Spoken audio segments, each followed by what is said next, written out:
Hello, hello. I think it's time to start something fresh, new, and fun with spring really starting to come around. Funny enough, it was like darn near freezing for the last couple weeks with the occasional hot days. And now today it's like 80. The weather truly has a mind of its own. Let's see here. So how did this open? Like this? So thinking this just needs to open up all the way, huh? These can always be so tricky. Oh, here we go. Let's start with the obvious step one here. So I think what I'm going to do, because I don't do this frequently enough when I'm building, a lot of these 30-minute Sisters kits, they can be kind of cut up a little bit. So let's go ahead and get things separated a bit. So this won't come into play at all, it looks like. Yeah, being the shoes and some spacers, probably not a big deal. And then, let's see here, what else do I need to trim away? So it's mainly going to be everything around this middle piece here. So let's just go ahead and separate the rest of this here. It goes up to that. So really, we're looking at this whole section right here being the main part of step one. And then on B1 over here, that's just going to be this segment right here. I really shouldn't be doing this with my lightning nippers. Let's get out a beast of burden here.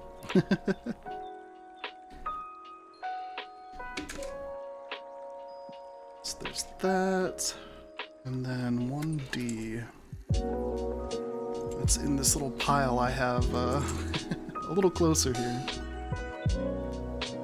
So that's cut here, here. Yeah, funnily enough, I have not done much pre-processing ready to go here. I just freed everything out of the bags and now I'm just kind of getting at it in my own way. It's kind of fun. Yeah, all of this hair should be a part of this whole first setup here. And then F1 is going to be this section right here. Then we have all the face pieces ready to go to.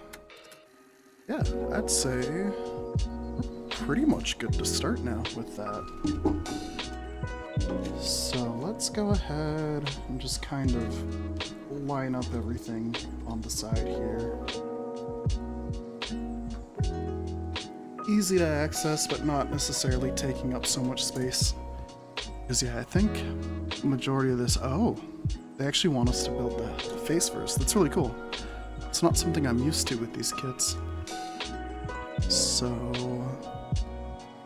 yeah, I'll just start by gently snipping away at this core headpiece.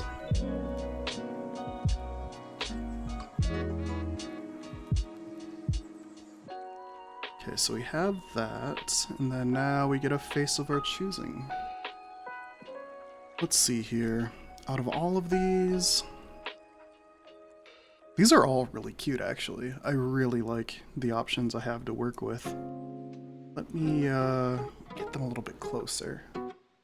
Let's see, will the autofocus work? Hey, it looks like it is.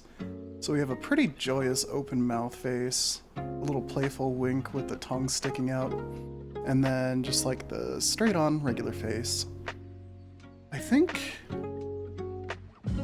you know, with the changing in seasons really starting to settle in, I think it might be worthwhile to express that joy with this build here, so let's go ahead and free the face.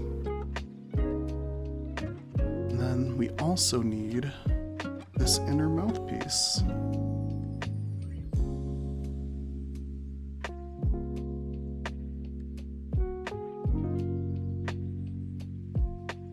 So this goes right in here.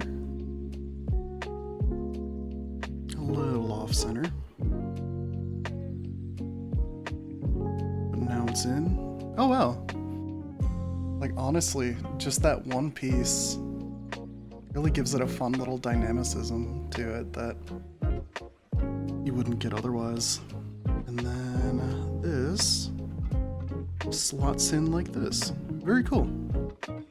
So I do see some slight nub markings. So in usual fashion, I'm just gonna go ahead and get that cleaned up a little bit. Luluce is actually my favorite design from the 30 Minute Sisters line. She's just really cute and has just a really well-rounded design as far as like just all the different features that she has, mecha related or otherwise. This kit in particular I was pretty excited to get on release, and I haven't done anything with it yet because I've been mainly sticking to Kotobukiya stuff, since I prefer the difficulty of that just a tidbit more. But sometimes you just gotta go back to something a little more casual, a little more fun, and, well, fun in its own way. And on top of that, it's a pretty model. I'm really excited to see how it turns out. So I think we're looking pretty close to being all clean on the face here. Just some little persistent nubs, but overall, a lot of these tend to get covered up anyway. And then the ears, those did have little nub gates connected to them, but yeah, it was so thin, I didn't even notice any kind of nubs, so all set there. We've got a happy Luluce face. Now to get to the hair, and that's gonna be fun in its own right. So 2 and 3, right here, easy enough.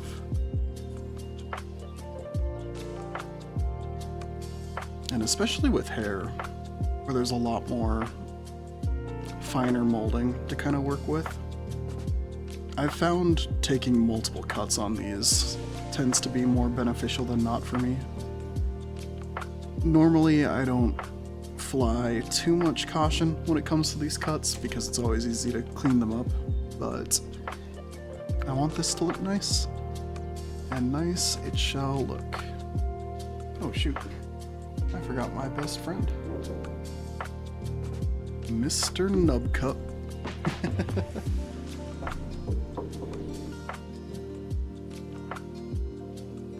Yeah, especially if I'm going to be cleaner with my cuts here.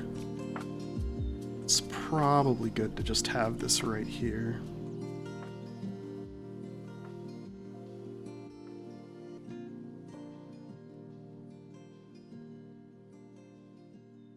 Okay, so yeah, there's just a little bit of whitening right here. The good old fingernail trick never fails me. And this one here, it looks like it's a little farther out, but the nice thing about Bandai plastic is that it tends to be softer to the point that even a little bit can just be rubbed out.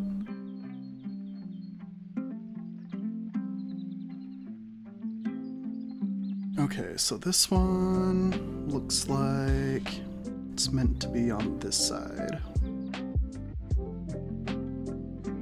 Yeah, a slight curve forward seems to be the deciding factor there. Oh, that's so cute. This is already going to look very cute, I think. And if these pieces of hair are doing what I think they are, I am a lot more enthusiastic about this all of a sudden.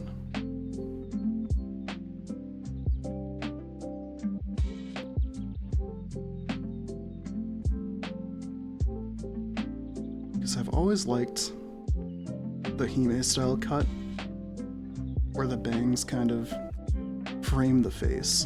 And this is giving me Hime vibes. Maybe not 100% there yet, but it gets there.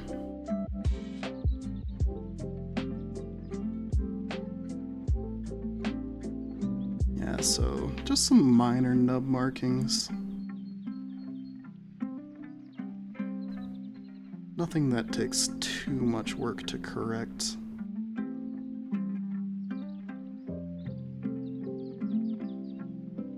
And the one on the top, this one's probably going to be covered, so I'm not super concerned about it yet. If it shows me otherwise, I definitely will take care of it. But yeah, look. These pieces of hair are just framing the face.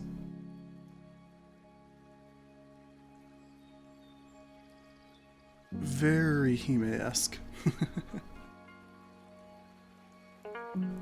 Let's see, so now we're kind of constructing the whole rest of the back of the head here. So 5, 7, 4, 12. Let's just go ahead and start freeing these up.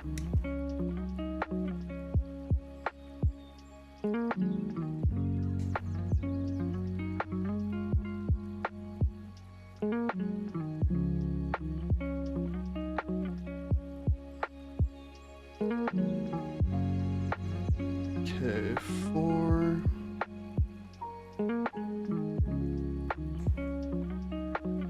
5.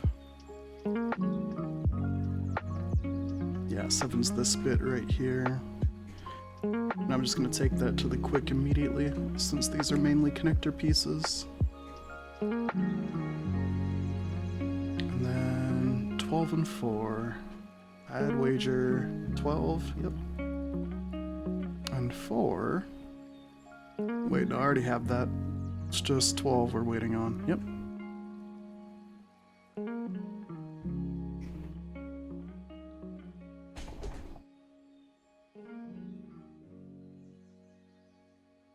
And hopefully my noise gate is tuned well enough to not capture too much outside noise.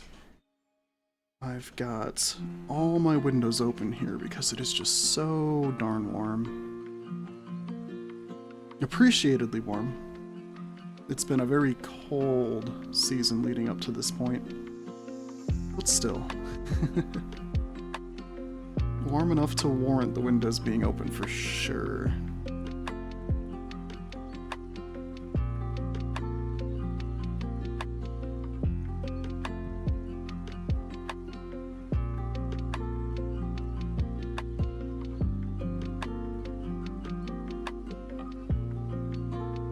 Yeah, when it comes to being a bear, the cold is always good. I love me some cold. But when it gets hot, that's when things get a little tougher. You can't really strip your skin away, or your fur for that matter. But you can always layer up if you need to.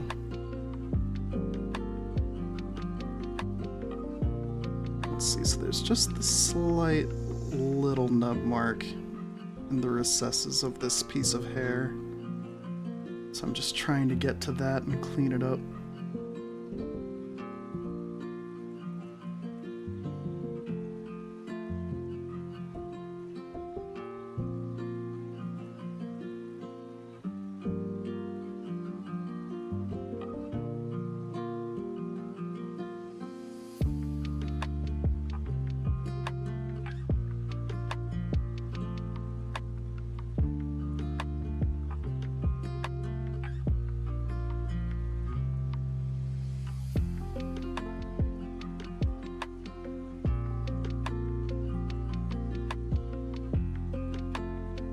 Yeah, this is in a really awkward spot for one of these files here. Might actually need to grab something a little different to handle this.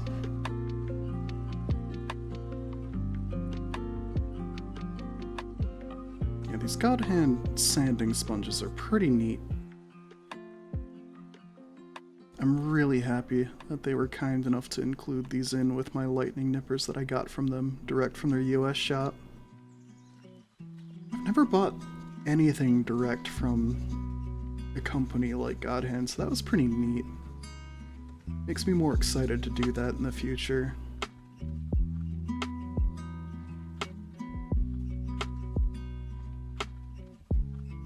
Okay, I think that's about where it's going to have to be for now. I can always get closer to it down the road, but overall, that's fairly evened out.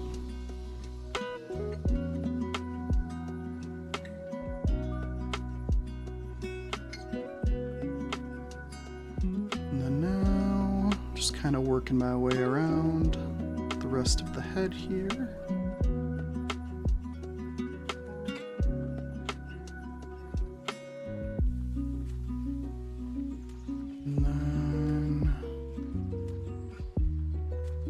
Yeah, I think by design there's not going to be a lot of touching up to do on these pieces here. And with that being said too, I think a lot of it is just fingernail ready. Yep, perfect. Then we have this last bit right here. I want to make sure I've got a good angle on these cuts here.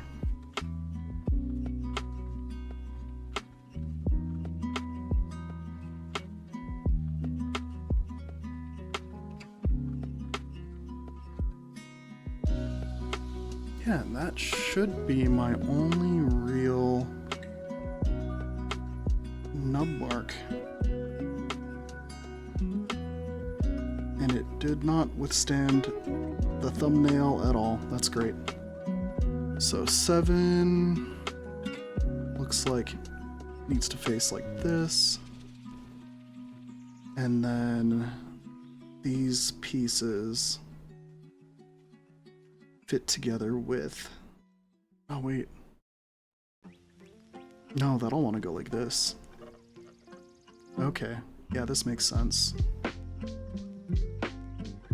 So it's forming around this hole here. And then... let's see, this back piece goes in this bottom piece. Okay. Wow, would you look at that? That came together quite well. So yeah, this should fit in just nicely along these bangs here. And then we have the front bangs and the little 30-minute sisters closing piece. Yeah, I'm not really sure what to call this, but it's on all of the kits as a way to just kind of seal up the hairline versus leaving a gap for where accessories can go.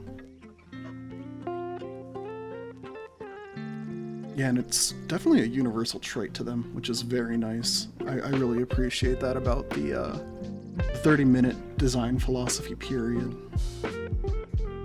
Because it really, while all the kits are fairly simple, the complexity to it is just kind of going ham with the customization and coming up with your ideal design.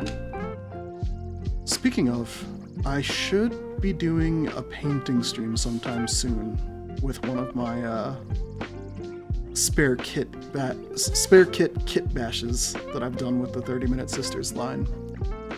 I've got a concept for like a mascot character that I've been wanting to try to turn into a plastic model kit. And I think I'm at the point where I've got it all figured out from a pieces standpoint, and they're all primed and ready to go. It's just a matter of getting it painted. And I think that that's a perfect opportunity to paint on stream. So yeah, the head is coming together very nicely. And now, looks like we get to do the braid. Oh, I actually skipped ahead. The braid was the next immediate step, but this is something you can do out of order, for sure. So, you know what? I'm not even gonna look at these pieces and their numbers, because really, I need all of this off of the runner at this point.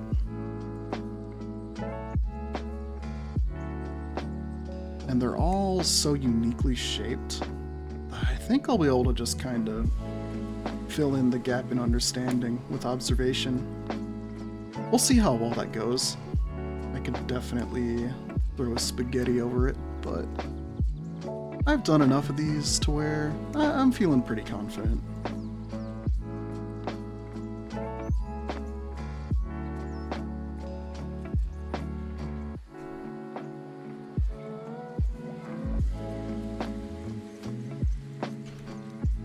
Okay, so we've got a lot of the bigger hair pieces cut.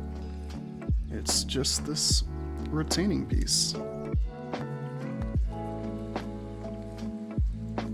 Retaining piece, more like a interfacing piece. That makes more sense. And that's a clean runner. Let me set that aside. Okay, so yeah, a lot of this is just going to be cleaning up all of these extra pieces. And this piece in particular should be pretty much cut and just forget about. But the individual strands of the ponytail, I think, are going to take some decent attention.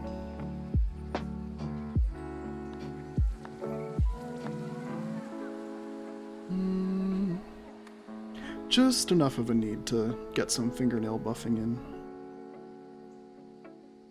Because yeah, this outer ring in particular tends to be exposed where all of the hair pieces join, so may as well at least do a little bit with that.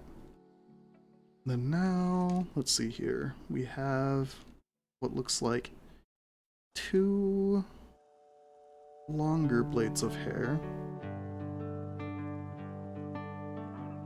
And it could be... Well, let's start with this piece. This one, I believe, is the backbone of this ponytail. Everything kind of interfaces with it.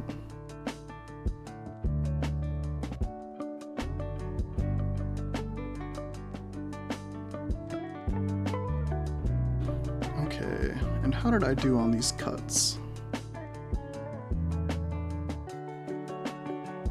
Pretty good. There's one that might actually be something I need to hit with the knife.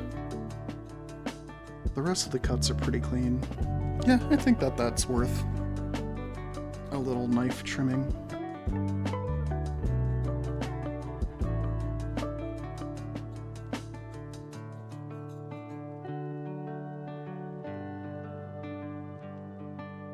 I'm always nervous cutting towards myself, but this is such a small bit of cutting that I'm thinking it's worth the risk. And yeah, that evened out that nub very nicely. What's actually more dangerous are these points here. These points were digging into my finger in a really awkward way.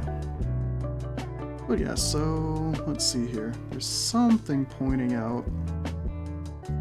Let's see, it almost looks like a flat spot. I know, there's like a little dot. Okay. This dot needs to be on this side. Good to know.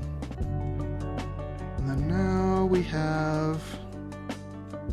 It looks like this piece fleshes out this backbone piece.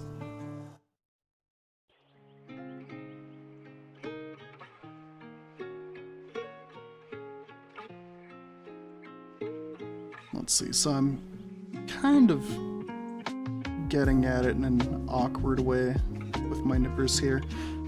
Well, no, let's do this right. I was cradling some plastic in between the blades without fully letting it down.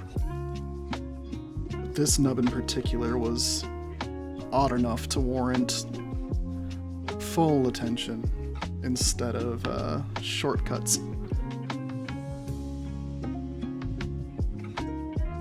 Okay, so yeah, that came out with a little bit of thumbnail. This one is interesting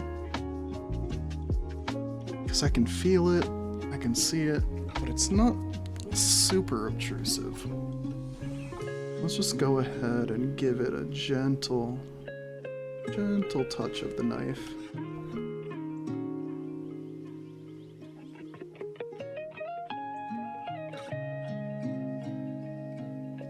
Let's see, there's just a little more.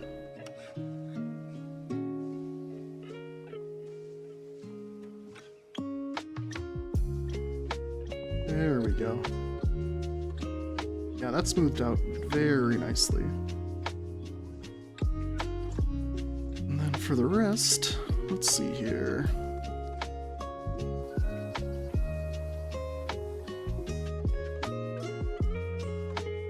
Yeah, that cleaned up like a dream. That's great. So this should go out here. And then now this little piece fleshes out this side, and this one closes off that backbone piece. This ponytail is probably one of the coolest bits of hair I've put together for the 30-Minute Sisters line. There is quite a bit of detail to the assembly, and the individual pieces too, ultimately. And that's something I always tend to associate with the Kotobukiya kits more than anything else. And it's generally tougher plastic on the Kotobukiya kits too, which means, you know, they can kind of get away with things being more finely detailed without having to worry about, like, the fragility of each individual piece. But Bandai really hit a great middle ground with this hair design. And I think that the magic behind it really comes from just segmenting the hair out the way they did.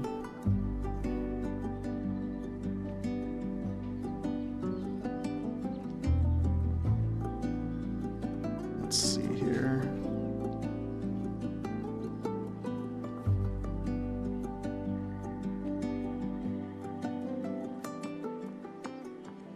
Just a little more evening out of that nub there. It was a really awkward one. It was actually pretty thick.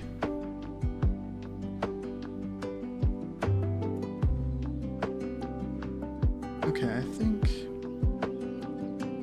that's about as best effort as that gets. There is one just small imperfection. I think I just got it. Very hard to notice though, for sure. So that was more of a perfection rub than anything else. So yeah, this should go like this. Yeah, that fit like a dream.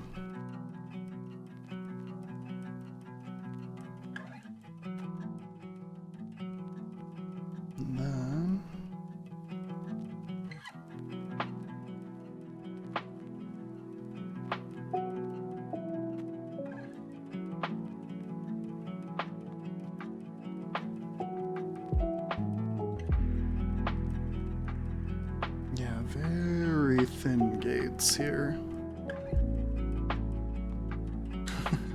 I think I almost nipped my finger.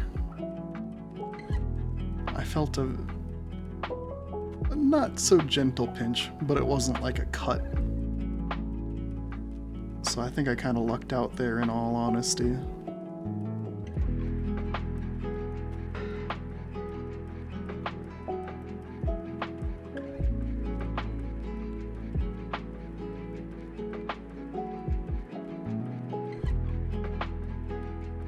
Let's see.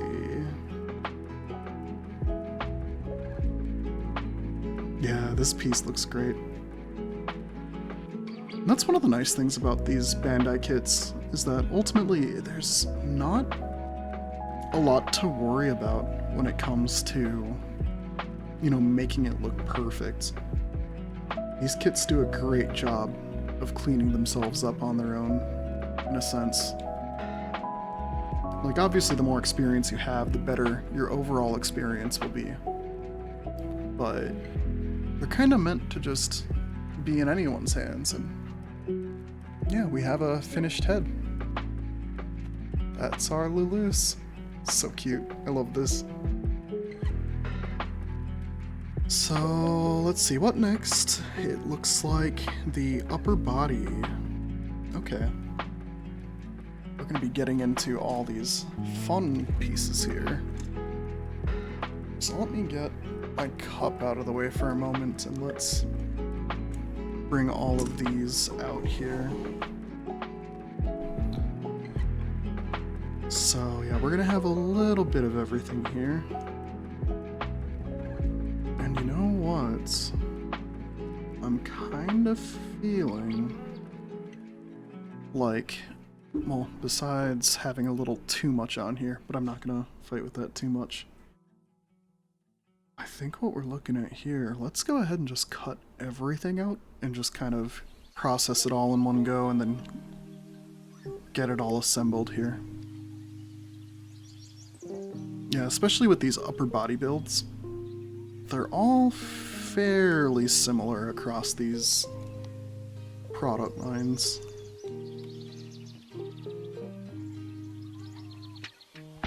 So you can always be as abundant in your caution as you like, but I think these are pretty hard to mess up.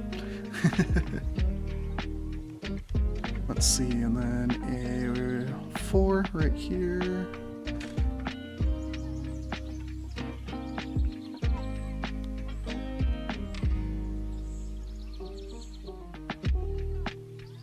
And then what else? At least, oh yeah, this is a Booba run right here. A2, 1, 4. Yeah, that's that from this runner for now. And then the B is where things is gonna get a little more dynamic and out there. Yeah, this is a structural piece, so that's just getting cut to the quick. Same with this piece right here.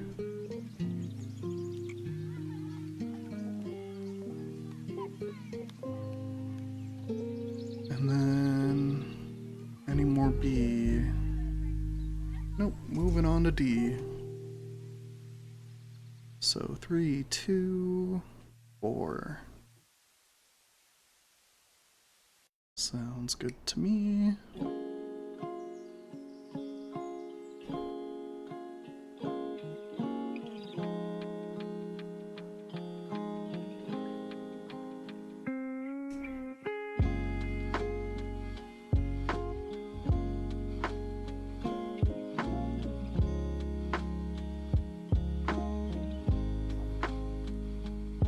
Okay, that was 3 and 2, and 4 is right here.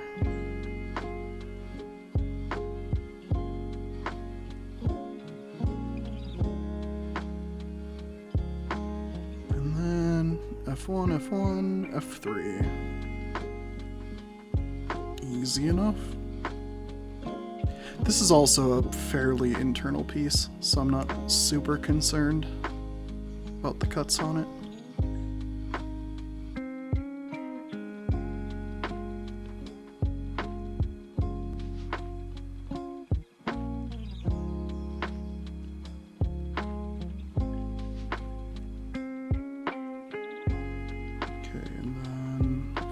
Yep, right here.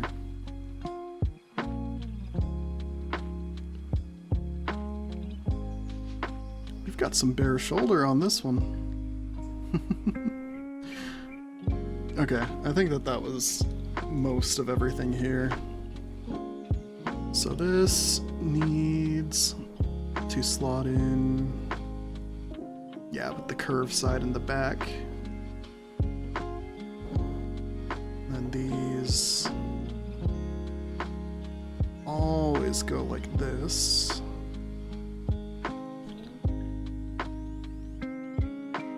And then D3, D2. Let's get these trimmed up all nice.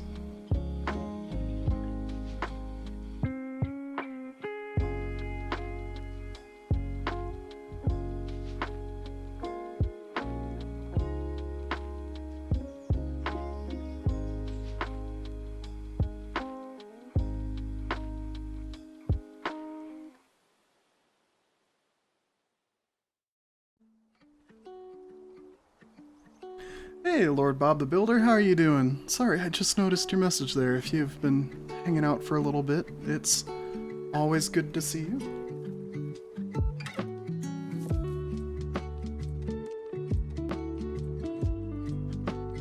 Hey there, Sleepy Wolfie. Thank you so much for the first time chat.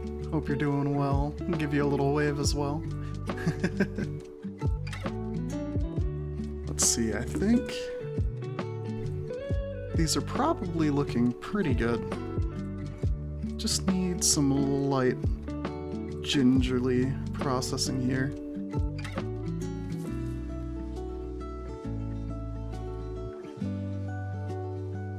I hope you both are having a good day.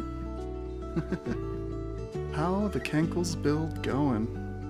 You know, I haven't gotten there yet, but pretty soon. But honestly, it's been a treat. I have the head done, and this is probably my favorite bit of hair that I've done on a 30-Minute Sisters kit. There's a lot of great detail here that you don't tend to see in a lot of the 30-Minute Sisters lines, so definitely loving that. And the rest of it, we'll see as we go. Let's see, just gonna do a quick spot check. Yeah, there's still more that needs to happen on here, so I'll just kind of gently file away here. Try to get rid of any traces of nubs that remain.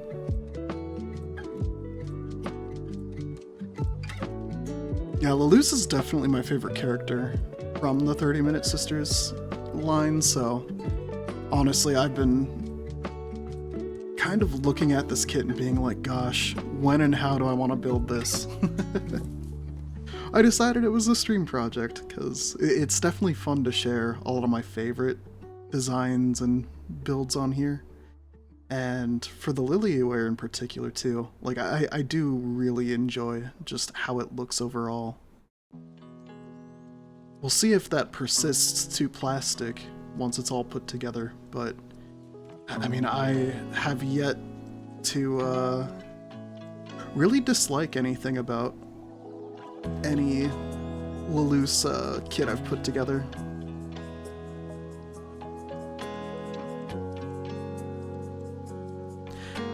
Yeah, no, I can totally get that.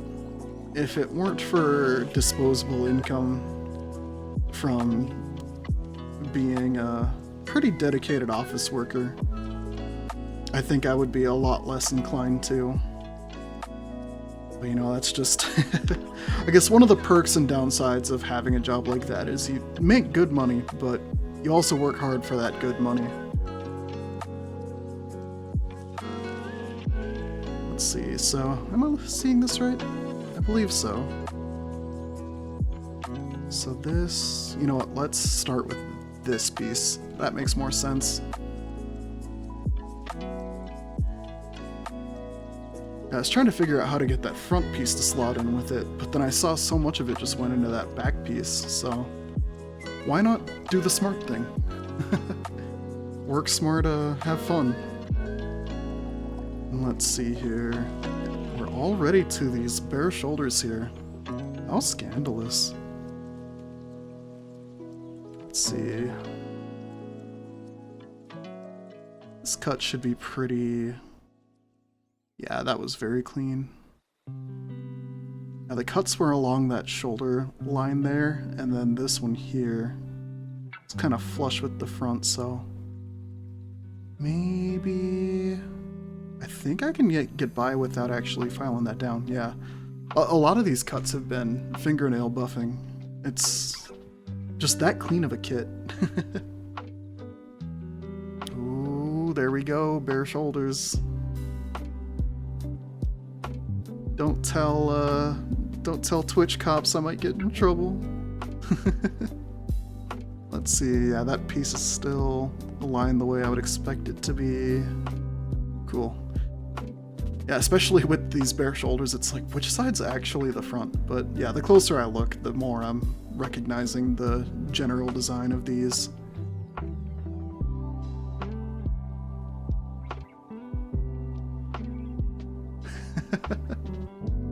Honestly, I don't mind the side looks if I do get them.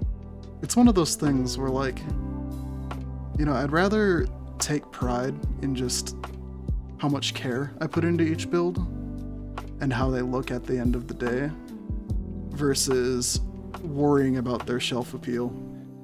Because really, they're there for me. Anyone else that dares to observe them, if they like it, great. If they don't, that's fine. I do not mind one bit.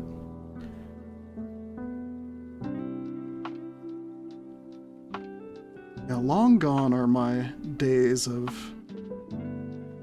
performative behavior in front of all kinds of company. Because really, if I'm not doing this for me, then what's the point, you know?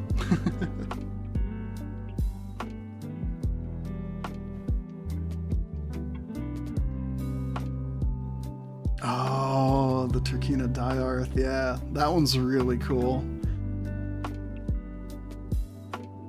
I forget exactly what that one is, but like I've definitely seen it before. It's just not coming to my immediate memory. But I think that's among the ones coming out that I'm like pretty stoked for. I'm doing a bit of downsizing because I've got some friends that are in the hobby that don't have a lot of kits but also love building.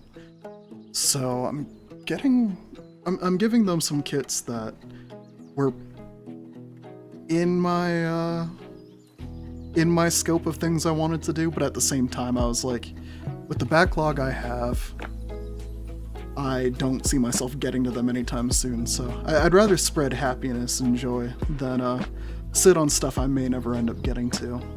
And building with friends is always a blast. Let's see, I think it was just that one single cut. I think I see signs of it being towards the tip, but it's not bugging me at all, which is great. Yeah, Blammo is backlog. That is true. There is plenty of work to do always. So, may as well share the love. Some could call it pain too, but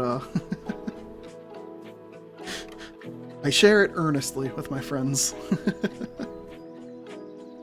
Oh, this is great. Hold on, this is actually reminding me of a similar kit. Let me grab it quick.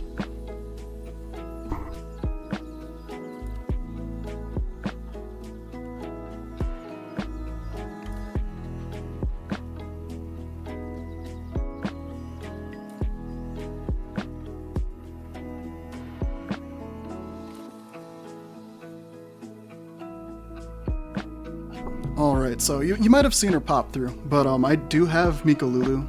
This one I built off stream. This was completely a personal just build. I have another one, and I also have the part set that released with her, and I definitely have plans to do some customs, and this will probably be my custom bit here, so that's kind of why I was like, I'm just gonna build it now. But like the, on the chests with the little, let's see if that can focus on its own. Come on, camera. Oh, you can do it. I'm trying to use autofocus these days because I spend a lot of time fiddling with my focus when I stream. But there's that cool, like, two different pieces where one is like the separation piece between like the skin or what have you, and then the outer side of the chest. I really like when Bandai does this. It's just a small detail that really just kind of gives it that extra care in like color separation and just general joy in building it. So yeah, I have a lot of love for when there's small little accent color pieces like that getting worked into the mix. But yeah, 68% backlog stacking, 15% building kits, and 87% telling other builders what to buy. I'd say for me, it's more like 75 backlog stacking, and then I want to say 20% building kits, and then that leftover 5% is helping people pick out kits they like if they come to me on it. It's something that doesn't happen very often, and I tend to keep my opinion to myself for the most part, outside of the stuff I like, because I just like talking about the things I enjoy. But, yeah, I mean, overall, there is a lot of time put into stacking that backlog, because being an office worker by day, you're kind of stuck doing a lot of the important stuff throughout the week, and maybe I can find some time to throw a stream together and do some building. But then, you know, the weekends are where I really get the time to just kind of relax and do what I like with it. And it's always interrupted every so often, because being an office worker, one responsibility is being on call. But overall, I mean, I'm happy with the work I do. I love the work I do. And it enables me to do stuff like this on my free time. And that is the balance of your unk here. That's putting together a cute girl.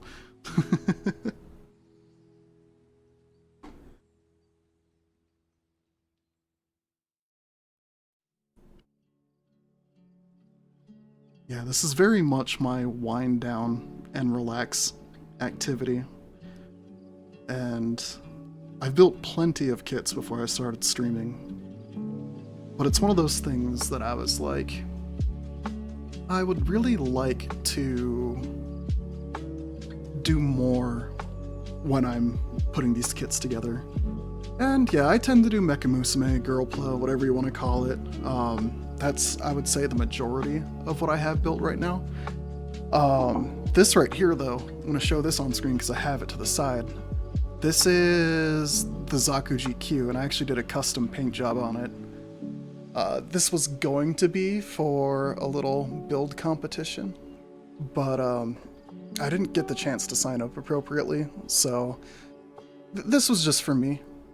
And the idea behind this was that I really wanted to stay close to the actual colors, but also experiment a little bit. So I did a lot of fluorescent green in these little hole sections and like just little accent points. And then yeah, it even goes down on the side of the legs too. Pretty fun stuff. But the way that I made this happen was I basically used two different kinds of Vallejo green, because they just happened to fit the color scheme really well. And then over every green piece, I actually used it's kind of a wash, kind of a metallic finish of sorts. It's called Turbo Dork. They had this really cool green accent paint for all intents and purposes. So that's over every single green piece here. And that's what gives it that cool, like, metallic kind of shine and sheen to it. And the mono eye I painted myself too. Red with a little bit of, I think it was fluorescent orange. But yeah, oh yeah, Mika color shift, it's very similar, yeah. And yeah, this was just a fun little passion project, and it came out great. Like, this is the first mecha I've painted. I've done a little bit of Warhammer, and this was like my first real full kit paint job. And yeah, I'm very pleased. The back is really cool too. I'm really happy with how that turned out.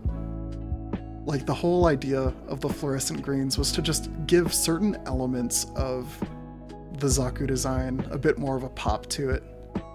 And yeah, I didn't even use the sticker sheet at all. I didn't even reference where the stickers would have gone or anything. I was just like, I'm painting this baby. And yeah, came out great in my eyes. But yeah, mostly Mecha Musume stuff. I do a lot more Kotobukiya kits these days than the Bandai kits, partly due to how hard it can be to get them, and then also because, I mean, if I'm going to drop money on a kit, I honestly find that the Kotobukiya kits feel a little more quality when I'm putting them together. It's mainly the thicker plastic. It refines a lot, or quite well with filing and whatnot. And I don't know, I just love the level of detail to all the different pieces as they fit together. Like, this kind of hair is a rarity for a Bandai kit. The many different strands coming together as they do. You don't see that a lot. Like, this is a head that's gonna be for the custom that I want to do. And like, I think this is like 3 or 4 individual pieces. And not really, there isn't a lot of part separation there, unfortunately. Absinthe and Appleseed. No, the Turbo Dork that I used was Gordian Knot, I believe is what it's called. So yeah, that's the magic there. Lots and lots of Gordian Knot being used on the different greens. And then the greens that I used were, it was like Goblin Green and Dark Green or something from Vallejo. Yeah, I didn't pay too much attention to it because I was like, these greens are perfect. I'm running with them. Yeah, and the Labo kits I haven't done too much with because I'm not super into Gundam stuff, and that's where a lot of that tends to reside. Like, this guy and his derivatives, those are like the only real like Gundam frames I like. A lot of the more generic ones are cool too, and like I do enjoy the, let's see, the Shining Gundam and the like Burning Gundam, I think, whichever one from Build Fighters, that was very similar to the Shining Gundam. But like outside of that, I don't know. I'm not a huge fan of Gramps and the many derivatives. Lots of reds and whites and blues, all accenting each other in different ways, and I don't know, I like when things are a little more understated. Especially in mecha design too, because I don't know, something about getting closer to that bare metal like look really speaks to me. Like, a lot of my earlier interests in mecha have come from like Mech Warrior and stuff like that. Yeah, Green Zaku Grunt too. Like, yeah, and I'm not a huge fan of the GQ designs as well. Like, I do have the G-Quux sitting in case I want to build it ever, because I got it pretty cheap. But I mean, when it comes to just Zaku in general, like I'll generally pick it up and enjoy it. And plus, I mean, this design, I can definitely see why people wouldn't like it. Oh, look at how thick he is.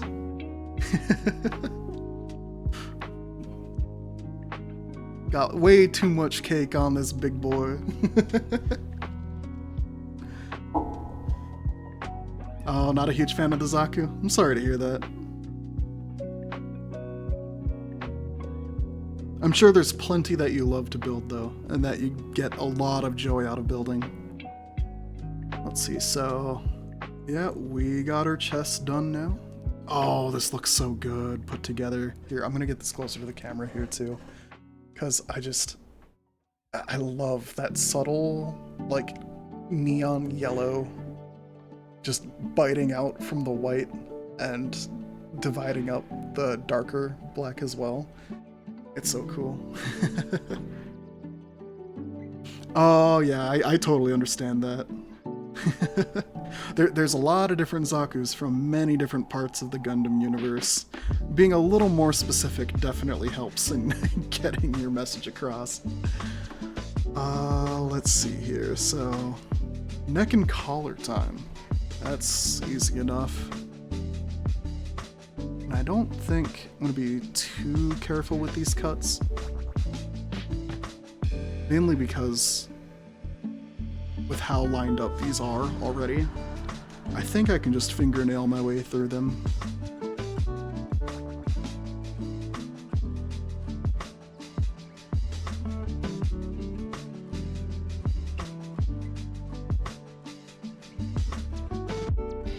But yeah, like my biggest interest in Plamo is definitely just making cute and pretty things, and you know, 90% of the time that just happens to be the more Mecha Musume style stuff. I definitely do like my mecha though. Like, it's not like I dislike mecha, I'm just not as huge into Gundam. Like, in my backlog here, I'm just looking over at it because it's right next to me. I've got a Siegfried from Macross Delta. I've got the Nightfall from Armored Core. Let's see. I also have this really neat, like, Chinese something or another. I think it's a completely original design. And then one that I started a long time ago that I honestly should get back to at some point is, what's the scale on it? 1/1000th Gunbuster frame. Gunbuster's my favorite mecha anime. I love it so much, so that's something that I picked up due to that love and started on way early into my Plamo journey, and then I was like, you know what? I'm gonna wait until, like, I'm ready to tackle it. And I think it's something I'm pretty close to being ready to at this point. So that might be a special stream coming up for me. The Daytime Meteor. I don't think I'm familiar. Wait. I feel like I've heard of it before. Here, I'm gonna pull it up on my phone quick and take a look. Yeah, the Aoshima Gunbuster kit. It's so cool. It's the monochrome one too. Daytime Meteor model kit. I swear I've seen it before. So I just need to... Oh, yeah. I've seen someone share pictures of this in a local group. Here, I'll just open up the image so I can zoom into it quick. So yeah, I've definitely seen this one before. This is really cool. Like, I really enjoy when kits come with, like, extra things, like a whole wyvern dragon dealio, stuff like that. Yeah, I love that so much.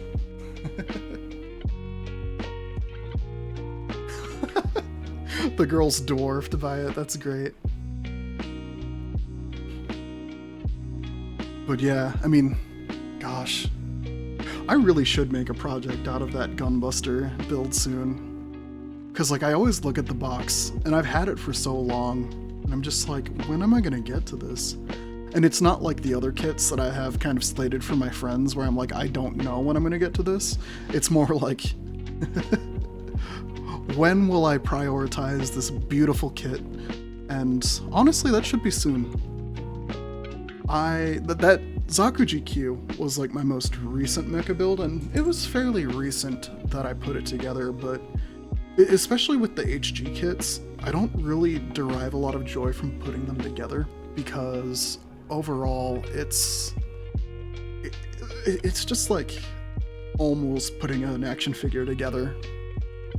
Like, there's not a lot of actual fitting the parts together, just comparatively to more like complicated builds, and I really enjoy when there's just more to it. Like, I do like RG kits. My Shining Gundam has been sitting for so long, but just being able to actually build like the inner frame and stuff, that's so cool. I love that kind of stuff. Let's see, I think... Oh wait, this is actually supposed to slot in here. Nice. I like when the collars do this. It's something that you don't see often in the 30-minute Sisters line, so very cool. Very into it. And hey there, Abigail. Good morning to you too. For me, it's 7 p.m., so I imagine we might be on different sides of the world, but I'm happy to have you all the same, and just as happy to wish you a good morning. Oh, okay. Yeah, gosh. Like, honestly, if I could sit and build kits all day, every day, I totally would. Like, this is just such a great process for me, and I just love it. It's so great. So, yeah, I'd say the upper body's pretty much done here.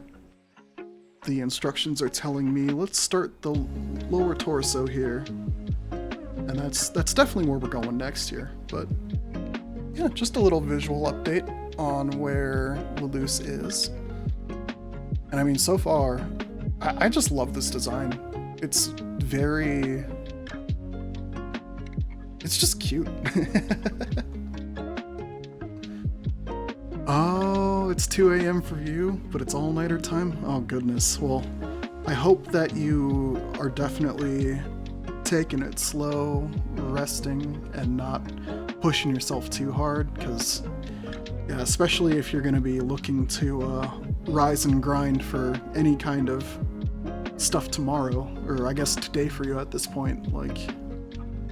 Working on little sleep is a miserable task for me, so I kind of expect it to be the same for most people, but at the same time, like, wish you the best with it, because I can't tell you how many times I've worked with, like, anywhere between 2 to 4 hours of sleep, but it's plenty. Plenty is my best estimate, because sometimes it's just... fun to stay up even. I'll go as far as to say that.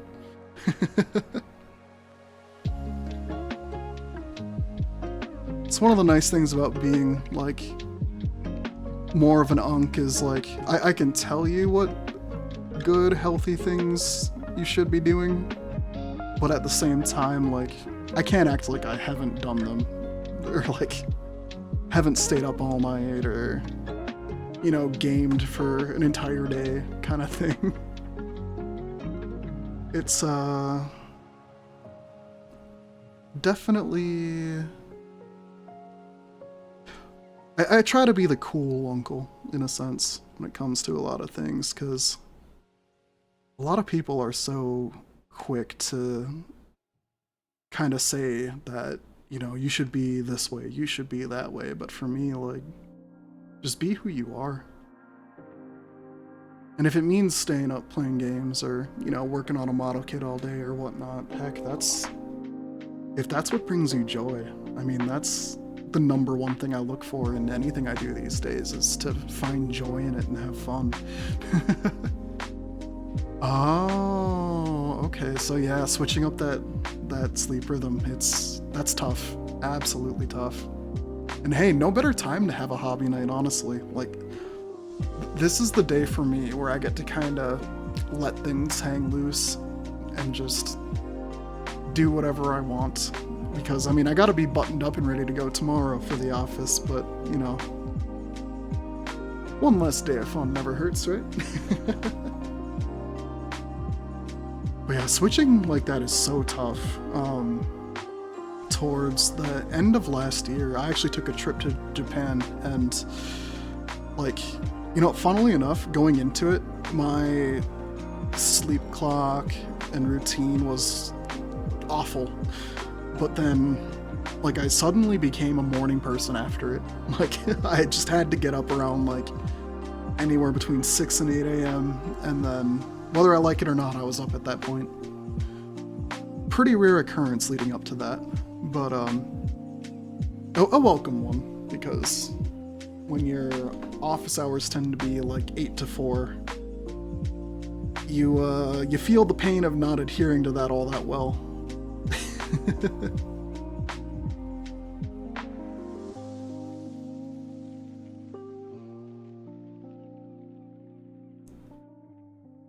Okay, I think those little nubs need to stay. There was like a clear line separation on it. Yeah, and it gives a warning too to do not cut out, so I think I landed on that fairly well without looking too closely at the directions.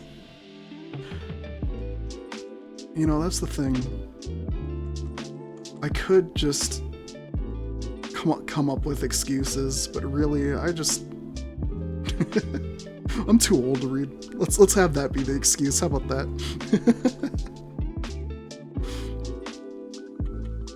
Of course, that's a horrible, horrible lie, but...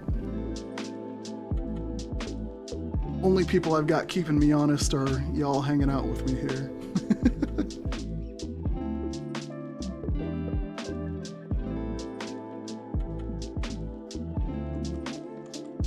Let's see. Yeah, I don't think... Gosh, it's so weird working on a Bandai kit after doing Kotobukiya so frequently for so long, because I'm like hyper analyzing all of these cuts that I'm doing, and I'm like, okay, where do I need to really get like at it with a file?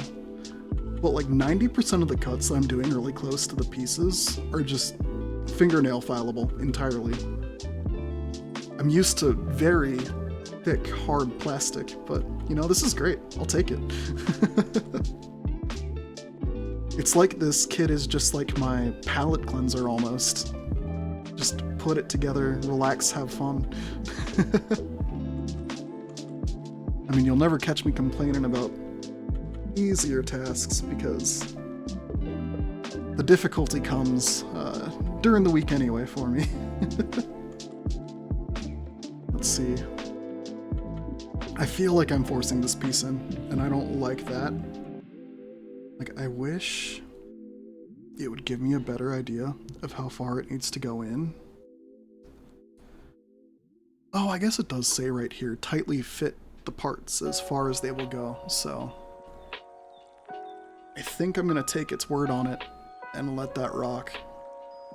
Well, you know what? There's an easier way to test this. Let's just do this. Looks good. Yeah, absolutely. Being able to slow down the mind and relax, like that's entirely why I do Plamo stuff. This is always a treat. Because otherwise I'd just be working too darn hard all the time, and I mean, I've already done the whole all work no play makes Jack a dull boy life for quite some time, so yeah, this is just kind of my way to kind of redeem my time and reclaim it and just have fun. No regrets whatsoever. Let's see, so it looks like we're making the attachment point for the thighs, and we're also finishing up the lower torso here, so yeah, I think I'll just cruise right into that here. Yeah, this is definitely the piece for that right here.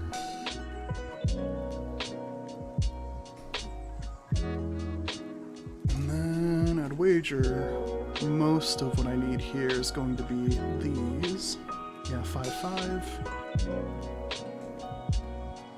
Yeah, and since these are all going to be hyper internal pieces, I think I'm just gonna cut them at the quick here and just kinda slap it all together.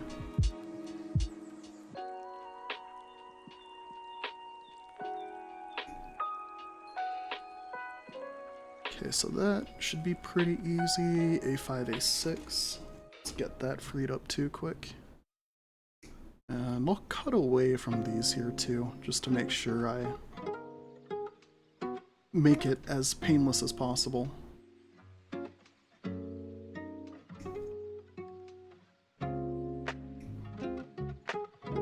Oh, I'm kind of playing with fire, cutting as far away as I am with these nippers, but it seems to be tanking it pretty well so far, so I'm not going to sweat it too much. Yeah, I really appreciate the slight extra bit of thinness, that God Hand went with for the lightning nippers, but it does make me just that extra bit paranoid about cutting into anything that's remotely close to being thick. And it could just be an abundance of, like, caution and care, really, that's spawning from it, but, yeah, I've never pushed a God Hand nipper to the point of breaking with regular use, so it's one of those I just don't want to find out kind of situations. The one that I did break, just the regular SPN 120s, They took a tumble down a flight of stairs. Not one of my proudest moments, of course, but with that, the pin that limits the movement of the blade, that fell out. So I was just kind of plumb out of luck with it. I do have like this spring that oddly fits perfectly and somehow keeps a little bit of tension too on the outside of the nipper. But yeah, I just kind of did a little shootout after that because I was like, I'd rather see what other options there are out there before just kind of forcing myself to use this as I have to now. And honestly, there are many great nippers out on the market. As communities of plastic modeling, like, we're all so spoiled. Like, I had to convince myself to pick up this lightning nipper because I actually had the USA Gundam Store nippers. Those are, like, genuinely, I couldn't tell the difference between that and my original SPN 120s. Those are darn good nippers. Like, with the Dispier nippers and, like, the steady nippers that are single blade and they're higher quality options, they feel a little duller than a God Hand equivalent. Like, they still cut well, especially if you do multiple cuts. Like, you're not going to get a lot of whitening of the cuts and whatnot. But, yeah, the only thing that came close from a sharpness perspective for me was truly just the USA Gundam Store nippers. Not sponsored at all. I mean, this Twitch channel, the YouTube channel that I run, the Instagram, they're all so small. So, should almost go without saying, but, you know, just want to make sure that I say that much. But, yeah, easily the most quality nipper outside of, like, God Hand for sure. Love those nippers to death, and those are seriously my backup nippers now.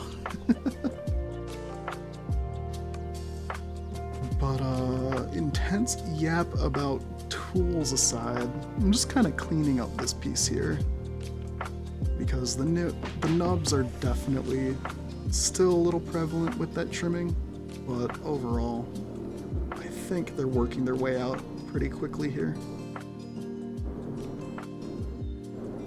Yeah, the next thing I really want to experiment with tools-wise, though, is just more sanding and, like, buffing options. Like, I love the gun primer roster. It's great. It gets plenty of use. And I have a really great tool on the way from that Kickstarter. That's like a reciprocating, like, sander. But, I mean, everything has its own use. And I'd rather learn from experience. Let's see, so I think this is pretty well cleaned up now, which means that the rest of this should kind of fall into place here. So, yeah, the protruding end faces outward. And, yeah, there's no interfacing with the inside. So I'm thinking this is what is going to lock that in place. But it's also very loose. Is it these pieces that do it? That doesn't seem right. Hold on. Something about the way this all went together just doesn't sit right with me. Yeah, there's nothing really interfacing with the mounting pegs here. And then on the inside of this even.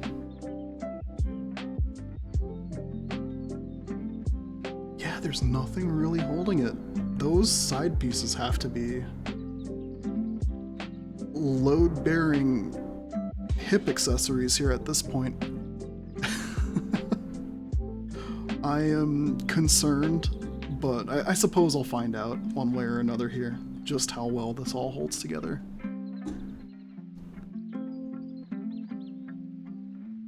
And like, even with these though, like, there isn't a lot holding them together at times. Like for Mika Lulu here, it's all one piece for the lower torso, so it's a little different.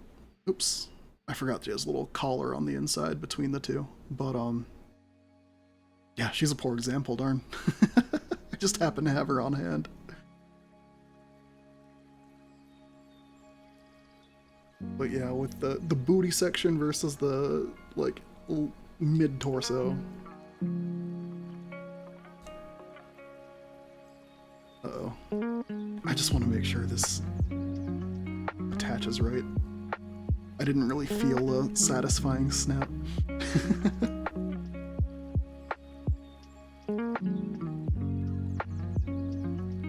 Yeah, let's adjust that downward a little bit.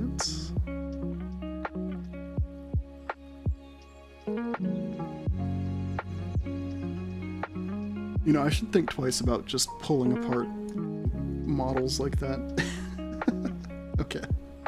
She's back together, thank goodness. But yeah, a lot of the 30-Minute Sisters kits tend to be easy to pull apart, but at the same time, it's more obvious how it all fits together, and I am stumped looking at how this is supposed to fit together. But that's why I'm trimming these pieces up here. I would like to find out.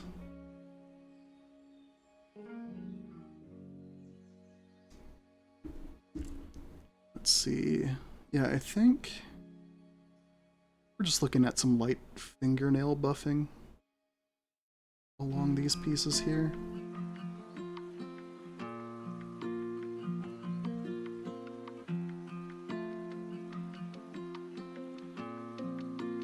Yeah, this looks good. Let's just take one of these and see how this is supposed to fit together. I think this is the side. Actually, there's a notch that tells you perfect. Let's just use that. Okay. So how does this fit? Oh, okay. Okay, this makes sense. And this kind of makes it one piece. This is cool. So this little middle peg here, let's see if this will focus in. Hopefully it will. We have to pull away a little bit before I bring it closer. Yeah, this middle peg feeds into a little bracket, retaining bracket on the lower piece here, so that's cool. Okay, I appreciate that a lot. It's I was definitely confused about how this was all going to fit, because yeah, especially when you have this piece not completely pulled away from the plastic just yet and cleaned up and ready to go, you're like, it just sticks in the side. That's its purpose. What else is it really gonna do? Lo and behold, you go ahead and push this in a little bit, and it's the linchpin to holding this all together. That's honestly, I think, probably one of my favorite just ergonomical decisions Bandai's made for these kits. That's very cool. Really great for customization too. Like, yeah, you do lose the ability of swapping out the booty, but like, look at this here and tell me that like it's not meant to fit this way anyway. Yeah, very intentional design choice for sure. And yeah, that's her core body right here. This is awesome. I'm really happy with the progress so far. And so it does look like I've been at this for a good hour and a half now. So I think what I'm gonna do, I do want to step away for just a little break here. So I'm just gonna switch to my BRB scene. There we go. I landed on the word. I'll switch to my Be Right Back scene. for anyone that didn't catch my starting soon scene, I made one for this stream, and moving forward, it's actually some previous kits I've built on stream, so there aren't many in this little photo album just yet, but hopefully that'll allow you to have some visual fun while I'm away. So yeah, it's probably just gonna be a few minute break here.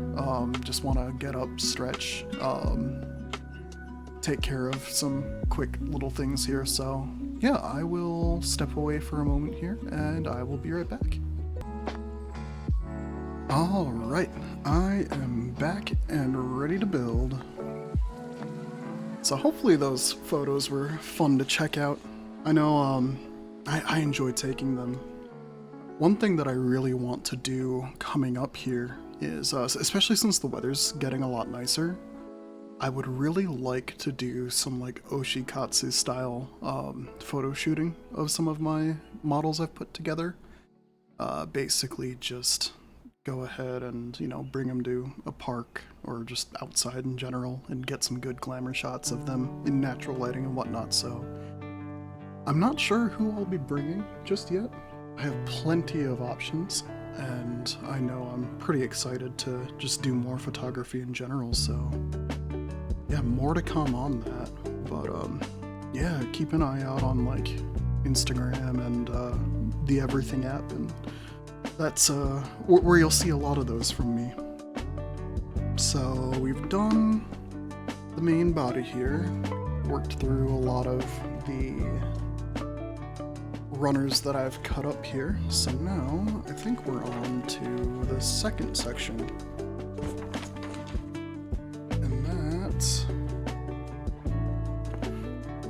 I think I'm going to get those all freed up quick before I keep moving here. So for A2 there is these little arm separators. I love this neon yellow, honestly. Like, the highlighter yellow accent is very cool. And then B1 has more parts, but this looks like alternate colors for the shoulder sockets. And then this piece, this looks like something that would be upper torso. So I'm just gonna set that aside for now. And then let's see, C2 here. Okay, we're getting to a more traditional, like, desert brown, tank brown, bone white.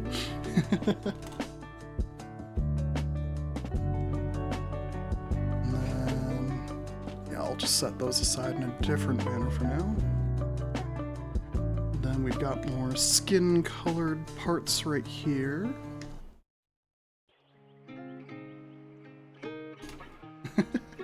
I'll find the orientation eventually here. And then, let's see here. Okay, that's 3. Yeah, there's no D2, but there is E2. Looks like it just cuts right here. This is pretty thoughtful design on Bandai's part, and I really appreciate that, because like being able to just separate bits and pieces into more bite-sized, palatable things to work with is very nice, and a luxury that I think more companies could definitely learn from and appreciate here. So yeah, I think that covers everything labeled 2 here. So I can just set that aside now. And yeah, we can get going with, it looks like, the arms. That explains why there's not a lot of bigger parts for sure. So yeah, the first thing is going to be the shoulders, and that should be pretty straightforward. 15, 13, 17. And then, oh, Oh, you can choose between the more expected image color for Luluce and then the neon. I'm sticking with the neon, honestly. That highlighter yellow is just so striking in a very fun way for me.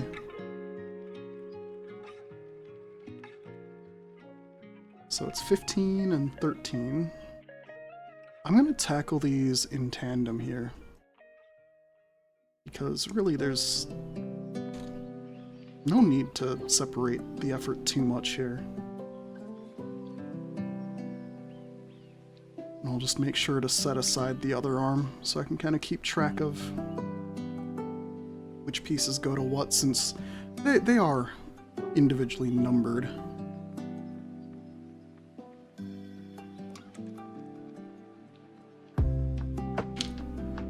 So the first arm is likely her right arm, which makes this one her left. Let's see. Yeah, that's a good fit right there. And then now the arm sheaths. And these could absolutely take some multiple cuts.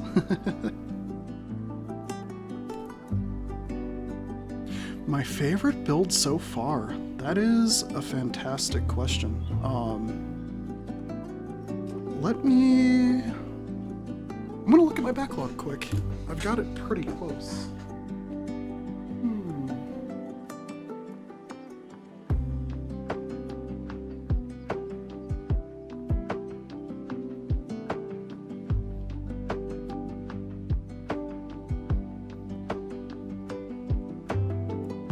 I'll grab a few examples. Give me just a moment.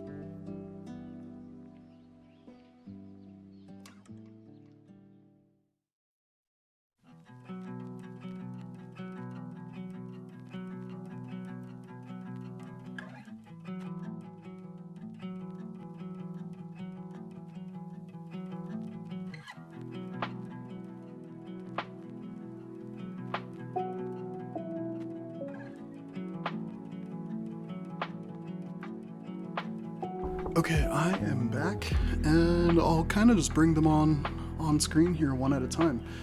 So, let's see here. Yeah, I'll include her first. Miko Lulu was honestly a joy. Like, I really enjoy her design, and like as soon as I saw her getting like announced, it was just a no-brainer. Like I had to build the Miko Lulu. So Miko Lulu is my favorite 30-minute sisters up until this point. For Megami Device, this one here is one that I built honestly around the time I like actually started caring more about how I put things together and just wanted to do as nice of a job as I could. And that is the Avame no Suzume Sunshine. And beautiful kit, honestly. Like I love the long twin tails.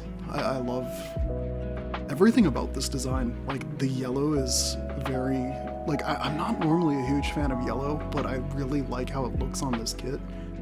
And the like blue transparent accents and like everything about this design is fantastic, and it's not completely done. I haven't built it from beginning to end just yet because honestly I just love the way this looks as is. I'll probably finish it at some point, but it's one of those yeah, I just adore it where it's at.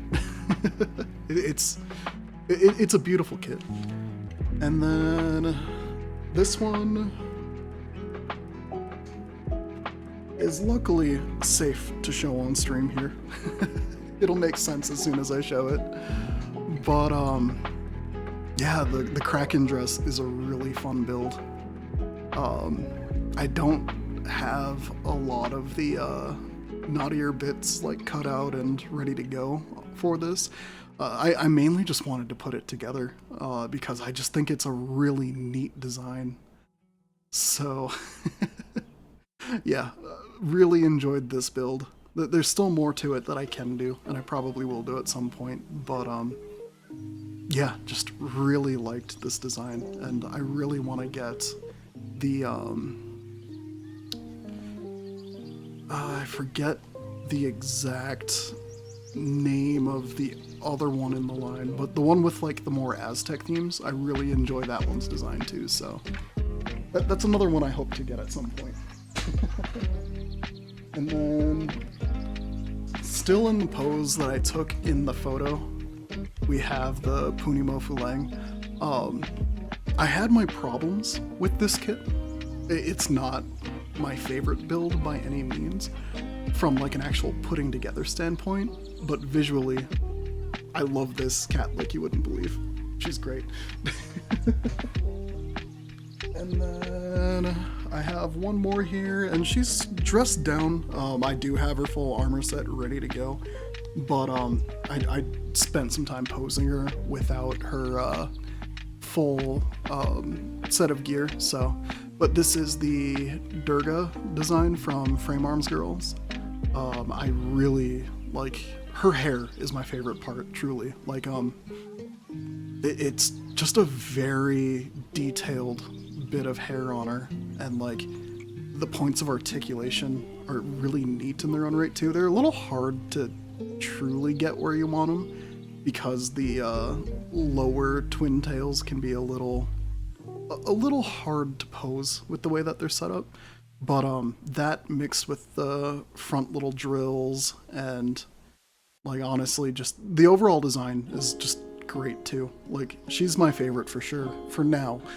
But I have a very strong feeling that the Shingen is going to edge her out eventually.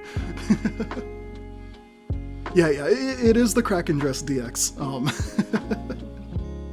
But base Kraken Dress is completely safe for work 100% of the time. And then, yeah, as far as mecha goes, I don't have a lot fully built and ready to go that I truly enjoy, so I'm just going with my custom Zaku for that. He's just so thick, and I'm really proud of the way it came out too. I could have, like, yeah, this was, it was a pretty cracked out couple sets of paint sessions for me. Like for my first full paint job on anything, like I couldn't be happier with how it turned out. Oh yeah, yep. She's got the glow bits and stuff, and yeah, mainly I just wanted to get her put together and in her armor too, so yeah, the Kraken Dress Lania is awesome. Yeah, so I should probably,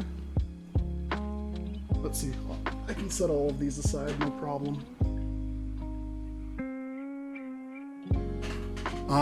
I've got a lot of kits I'm really excited to put together too, though, that are probably going to edge out a lot of these. Let's see, what is another good shout? Because I do think the Shingen's going to be my favorite. I really like her design.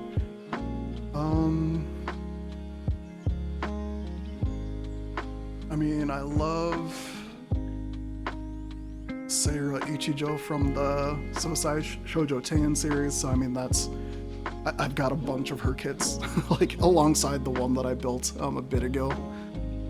And oh yeah, I also have plenty of Arcanadia in my backlog too. Like looking at it, I've got 4 kits just sitting. And I love me my big-bodied monster girls too, so Elena will probably end up being my favorite of the bunch, but those are decisions I'll have to make after actually putting them together.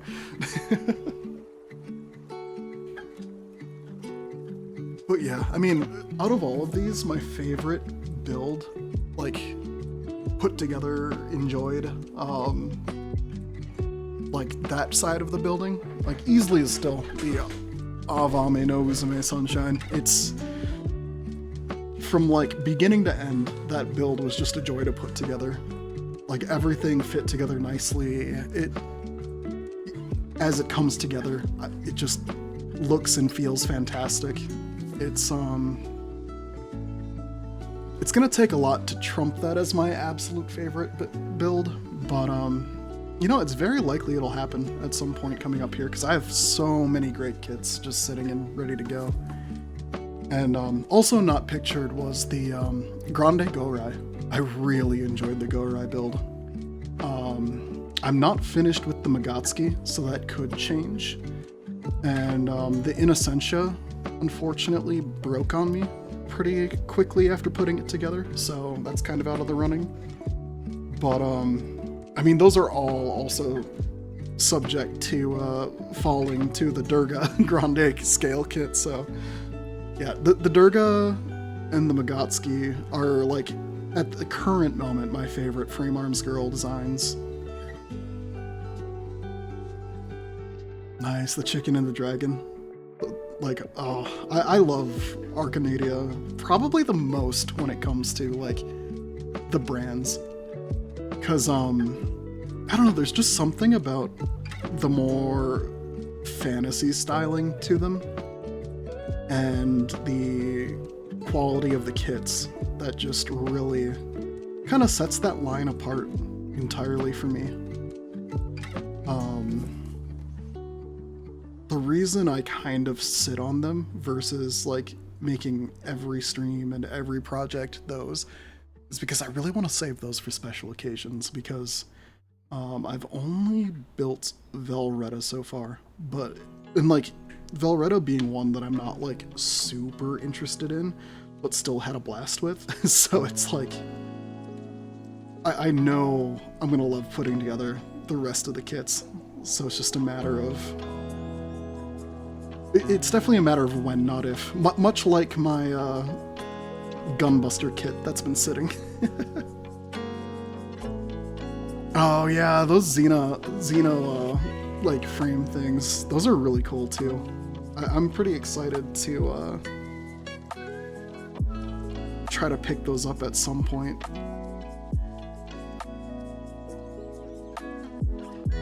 Let's see, did I clean that up too? Honestly, these shoulder sleeves could probably go for just a slight bit more refinement.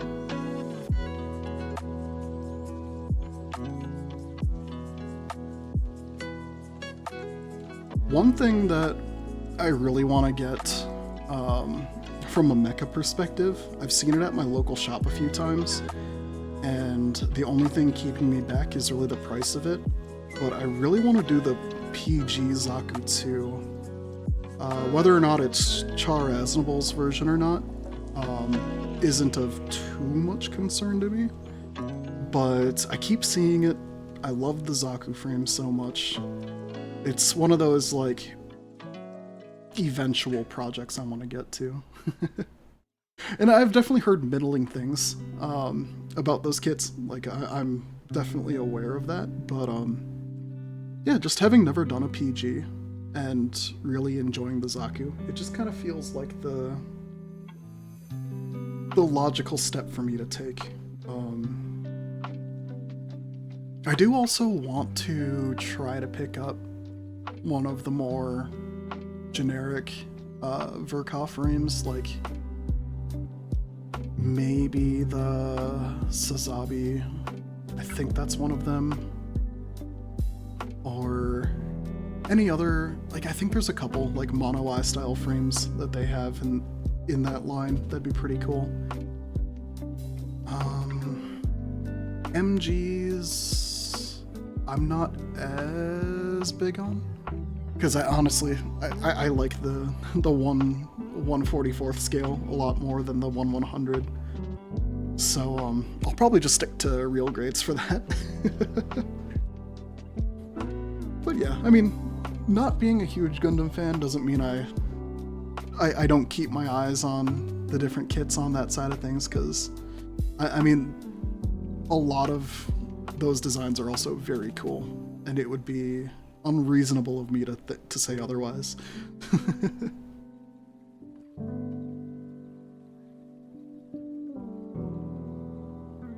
Oh, wow, okay, so big gap in releases for Perfect Grade, I see. Okay, so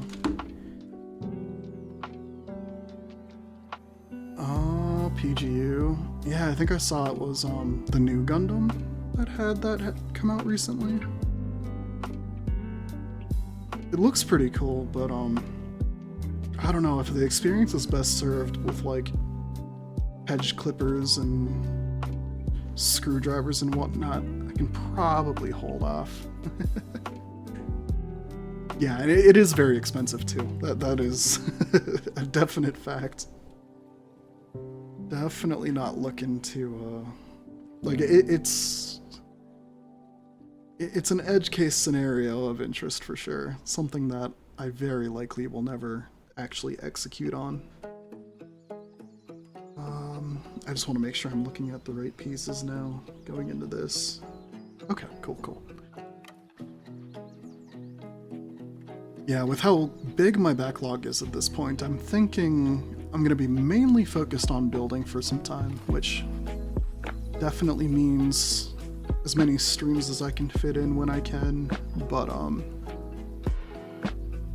yeah, overall I'm very content with where my backlog is, and with all the kits that are coming out, at least for most of the year coming up here, there aren't any huge needs on my part. But there's definitely some, but I'm not pushing it too hard.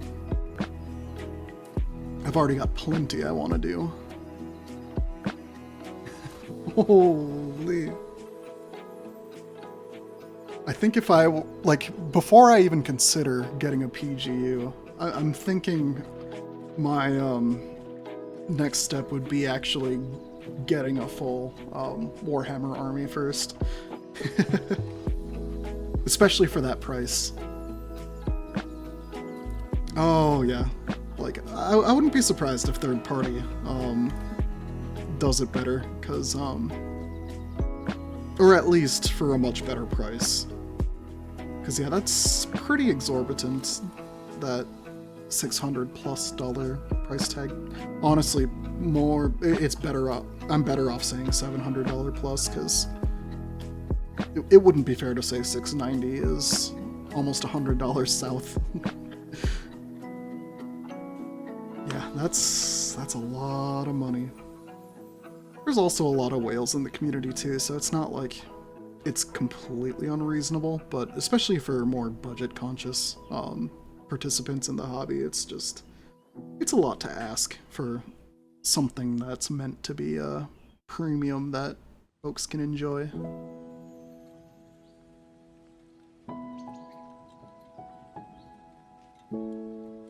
$172 Sky Defender. That's neat. I haven't heard about that. Yeah, I'll probably I'll have to check that out, I think, after stream here, because I mean, I'm always down for more mecha as well. Even though I mostly do girl plus stuff, mecha is always on my radar in some capacity. Let's see, I don't think there's much refinement I need to do here, so I'm just gonna slap that together and put this on the other arm. Oh, that sounds crazy. I feel like I would need to take like a week off of work and just work on that for the whole time. Oh, you know what? That would be a good idea. With how big my backlog is, I could take a week off of work and just build as much as I can over the course of that week. I'll think about that. That PTO is not going to use itself. Let's see, so E2, oops, that is B. E2, and I'm guessing E1 is going to be for the left side.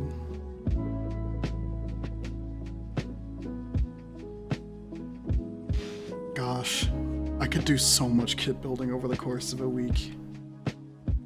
I'm like kind of dreaming about this now, honestly. $200 for the Sky Defender 2. That's, you know, for as much work as would go into it, that's a darn good deal.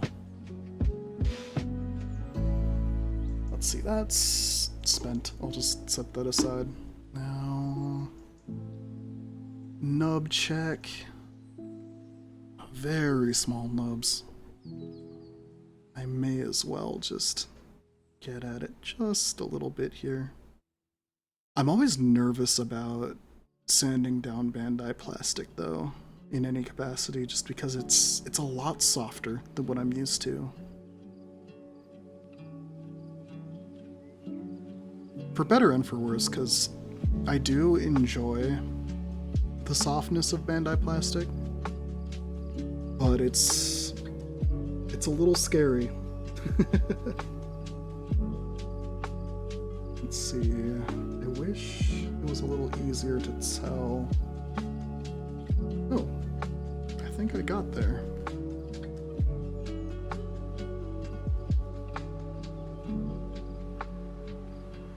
That doesn't look right though. Yeah, that looks more correct. And is this the right arm? No, it is not. This is the one right here. Oh, okay.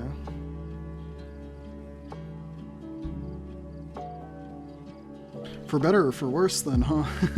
Or for better and worse.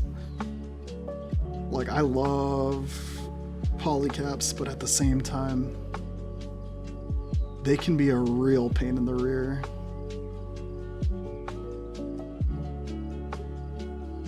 When they're good, they're great. When they're not, they are awful. I'm not sure if that's a hot take or not, but that is absolutely my take. Okay, this looks correct now. Yep, that is the right arm piece. Which means this is the left arm piece. Aha. I'll be here all night. Let's see, there's a little nub mark on the inner elbow there, so let's clean that up quick. Just kind of following that natural line of it and hitting it on each side.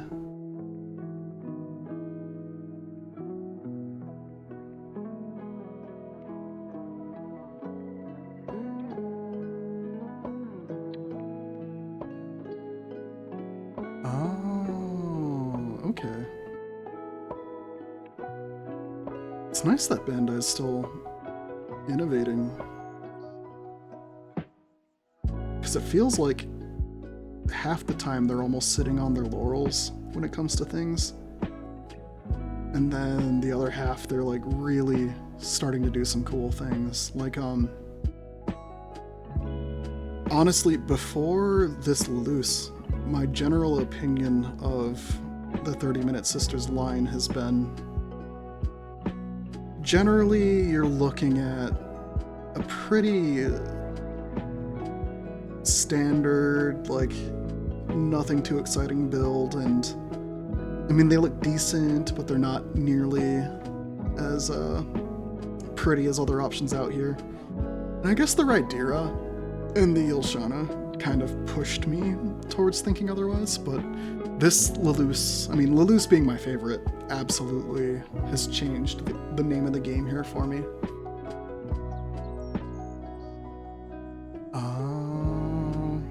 Yeah, handling that much plastic would suck. I can definitely understand that. Oh no. Okay, so these little hand collar pieces are in this bone white. Wait. Oh no. I mean, that could maybe be... If I wanted to bash some kits, I could. I could make these white. These do look to be the same diameter and everything. But I was hoping for that highlighter yellow. I love that color. Let's stick with what the instructions are telling me for now. Maybe I'll come around on the bone white, tan, what have you.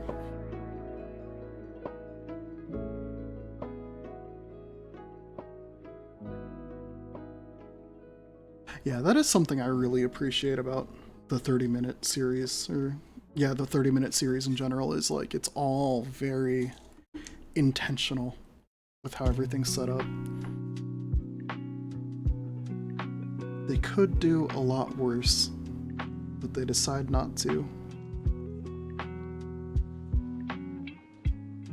Like, one kit bash I've made that's pretty fun is I put together a bit of a Gundam, I forget which one, and the Tokai Teo 30-minute Sisters kit to do like a mechified Tokai Teo post-injuries kind of build.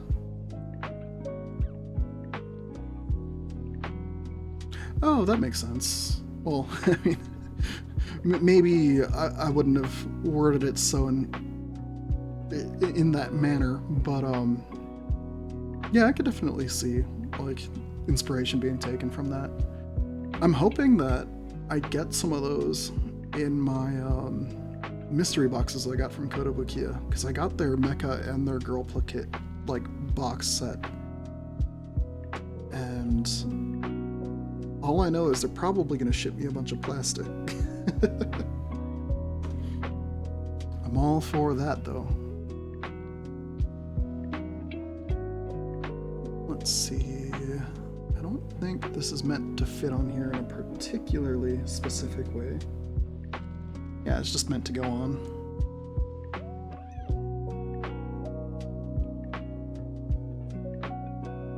That's cool. Kind of sounds like their MSG stuff too.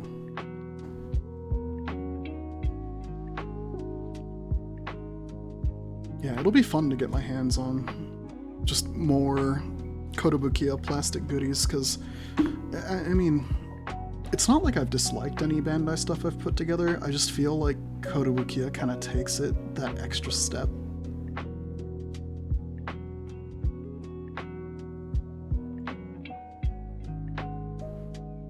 Like, I'm definitely getting joy out of anything I build. Absolutely, there's no question about that. But,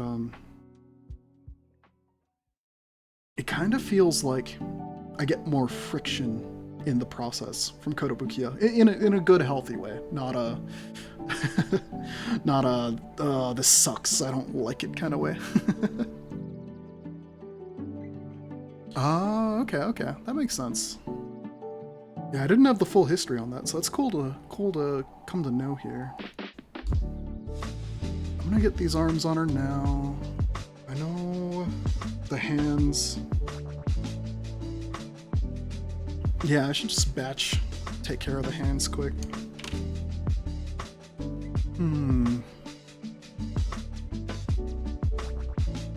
So for the closed hands, it's 16, 17. 16, 18. Oh, okay.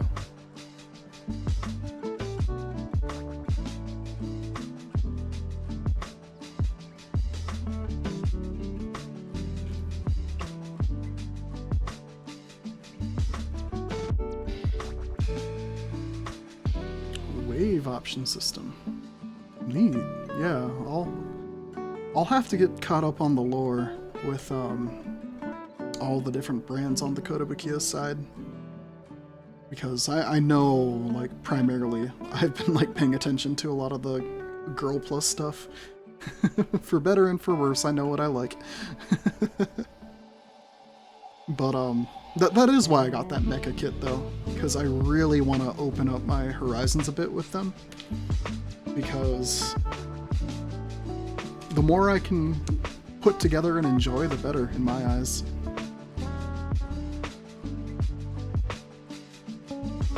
Dang, yeah, you've got a lot going on. It's nice that you've stuck with it for so long too. I mean, it just shows the longevity and enjoyment people can have with just doing their best to put something together in as aesthetically pleasing of a way as you can. And I definitely try to go as far as I can with it. Like, I'm still fairly a novice, so I'm not like going to say I'm particularly good at it yet by any means, but I feel like I learn something with each attempt I have, and I enjoy it each and every time too, and that's the big takeaway for me for sure, is just having fun, enjoying, not necessarily turning my brain off, but just doing something purely for the sake of creating and relaxing.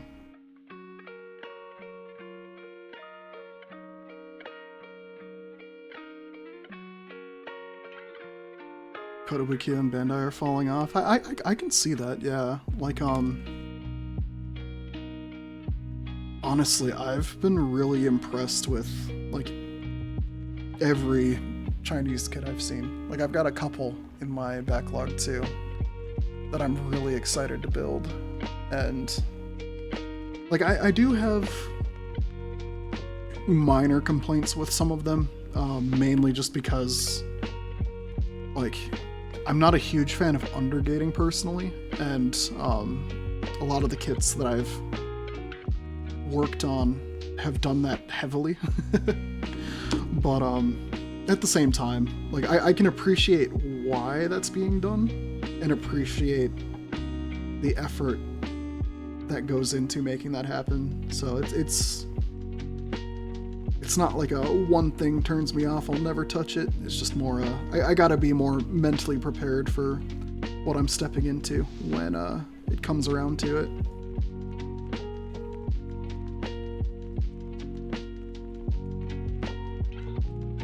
And this little trick that I'm doing right here, this is something that I actually got from Megami Device kit that I did recently, where I was like, they actually have you line up all of these wrist joints in one go. And it's so smart.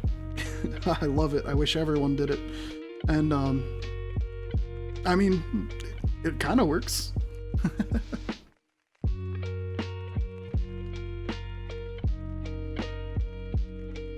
Oh gosh, I'll have to look at those too. Those sound sick. And I guess that's the thing too, like, since I'm still so fresh on a lot of this, I'm not really doing a lot of comparing and contrasting and forming strong opinions, because I'm still at the starry-eyed. Everything is great in its own way, and I just have a lot of appreciation for all the different options that I have. Like, I haven't even touched tanks or boats or airplanes. I really want to try out a bit of all of them. Airplanes in particular, I'm kind of waiting for the new Ace Combat game to really dig into it, because I know that there are going to be kits for that game. And I love Ace Combat too, so it'll be really fun to dig into that game and then all of a sudden be like, yo, there's a kit for this shit.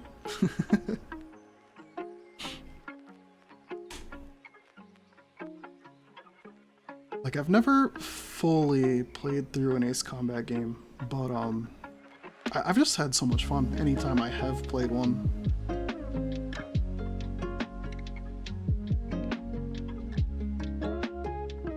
Ooh, I think think I have...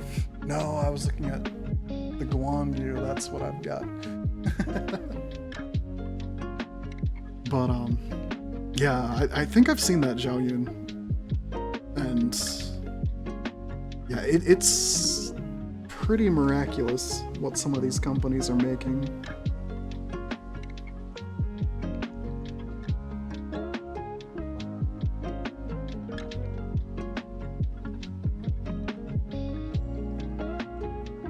Let's see. If you're not getting a lot of action on screen, my apologies. I'm doing some pretty fine treatment of some of these fingertips here with my file. There's just enough nub to them, and they're so small that I really just gotta get close. Oh, that sounds sick.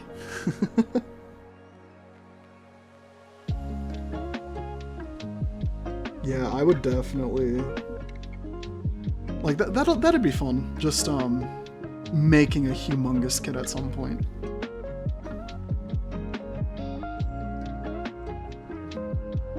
There's 101 ways to, skin that cat for me anyways, as far as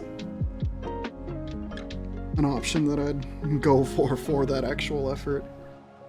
But, yeah. I would definitely... I definitely at some point want to try to make something huge, other than my, my 1/1000th Gunbuster. Honestly, that might have to be my next stream, though. Like, the more I've been talking about it, the more I'm like... I really want to get back to that kit and finish it, too. Plus, with as little progress as I made, it's pretty much going to be the full kit build. Like, I think I have a bit of the torso done, and I think that's about it. So, might be worth dusting it off and getting it in front of the camera here. And that's right, that's something that I really appreciate about this hobby too, is that, like, even if you feel that it may not be something you enjoy, there's bound to be something out there that speaks to you on a level that makes it worth giving it a shot. Like, I've known about Plamo stuff for quite a long time. I've had a friend that's been pretty heavily ingrained in the hobby for a good amount of time. And like, I've on and off been like, oh yeah, I'll build a Gundam kit here, I'll build, you know, whatever looks neat to me at the time. But then the, like, initial launching of the Girl Plus stuff kind of caught my eye. And then it took, actually, the Plamo Weekender event last year for me to really be like, this is cool. I really want to do more research on it and just kind of see what kind of things I could really sink my teeth into. And lo and behold, I've got plenty to work on now.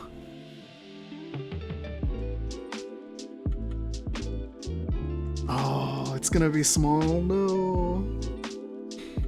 The box is huge on the thing. But yeah, I'm still excited. Honestly, that's a great next project to go to, and I'm heavily considering it. And apologies again for not having a lot going on the camera right now. These hands are so small, and my eyesight is not good. Put that together with fine bits of refining and cleanup. That's an over the glasses thing, and it'll be on screen again eventually here. That I can promise.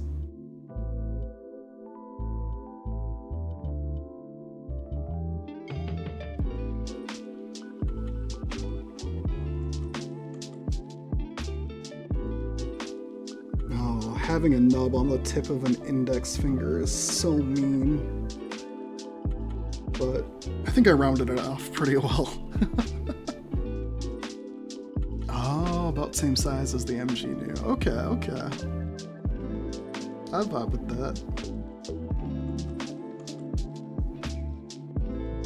Okay, that's nice. Almost done with these fingers. Like, I'm not necessarily celebrating with my excitement there. It's just more an enthusiastic. I get to Elmo this effort here. Just hit it with enough. Let's move on. It's a very important part of the body that needs to be cleaned up nicely and look good. But I still have plenty of kit to get to. This is honestly why I skip hands for the most part. But I'm trying to be in a better habit of just doing them all and having them ready. Because especially with how much I want to start like photographing these more, just having all of those hand options ready to go really saves me a lot of pain down the road.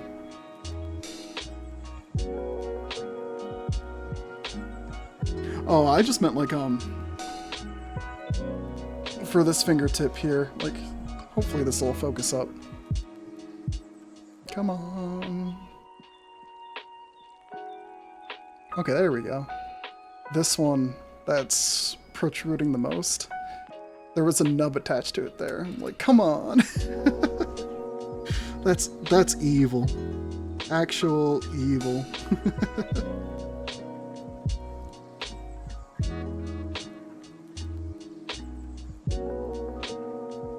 Okay, yep, those are all complete. Let's give her... She has accessories, and I will want to build those. So let's just give her the open hands.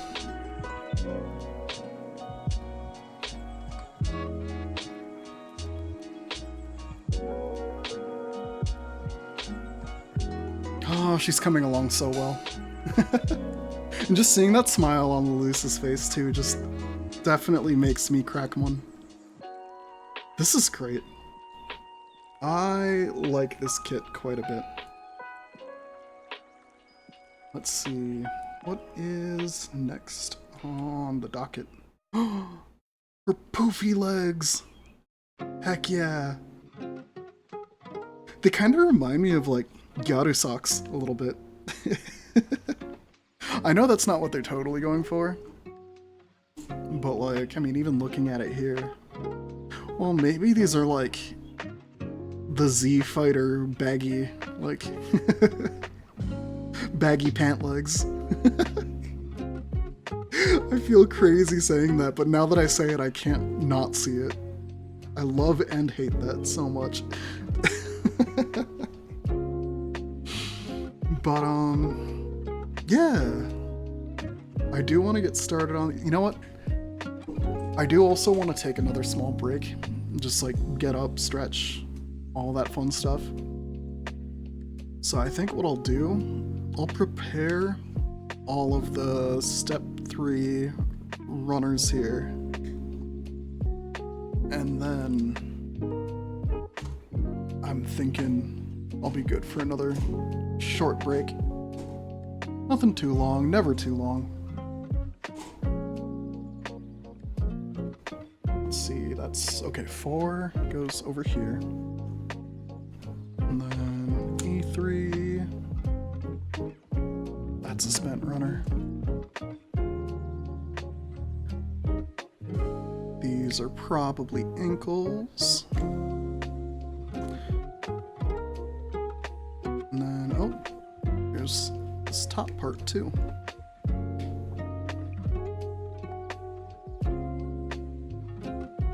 This is so nice, having these just separate parts of the runners for separate steps.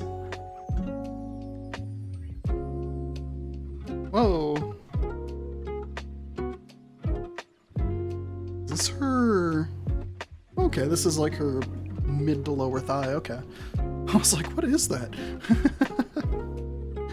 And, yep, those are for legs for sure. And then, yeah, this is all A4 right here. Okay, so yeah, I've got my runners ready to go. And yeah, I think I'll be right back again. Use this time to stretch, hydrate, and whatnot. And yeah, it'll just be another couple minutes and I will be right back. Alright, back again, and I think I have a marching order for plans here. I just saw an email for Netflix reminding me that the One Piece Alabasta arc is getting live actioned, so I think I want to do some of that tonight. So what that'll mean is, let's finish her base body. That should be this step right here. And then I think, yeah, I'll do another stream sometime in the near future here to wrap this up.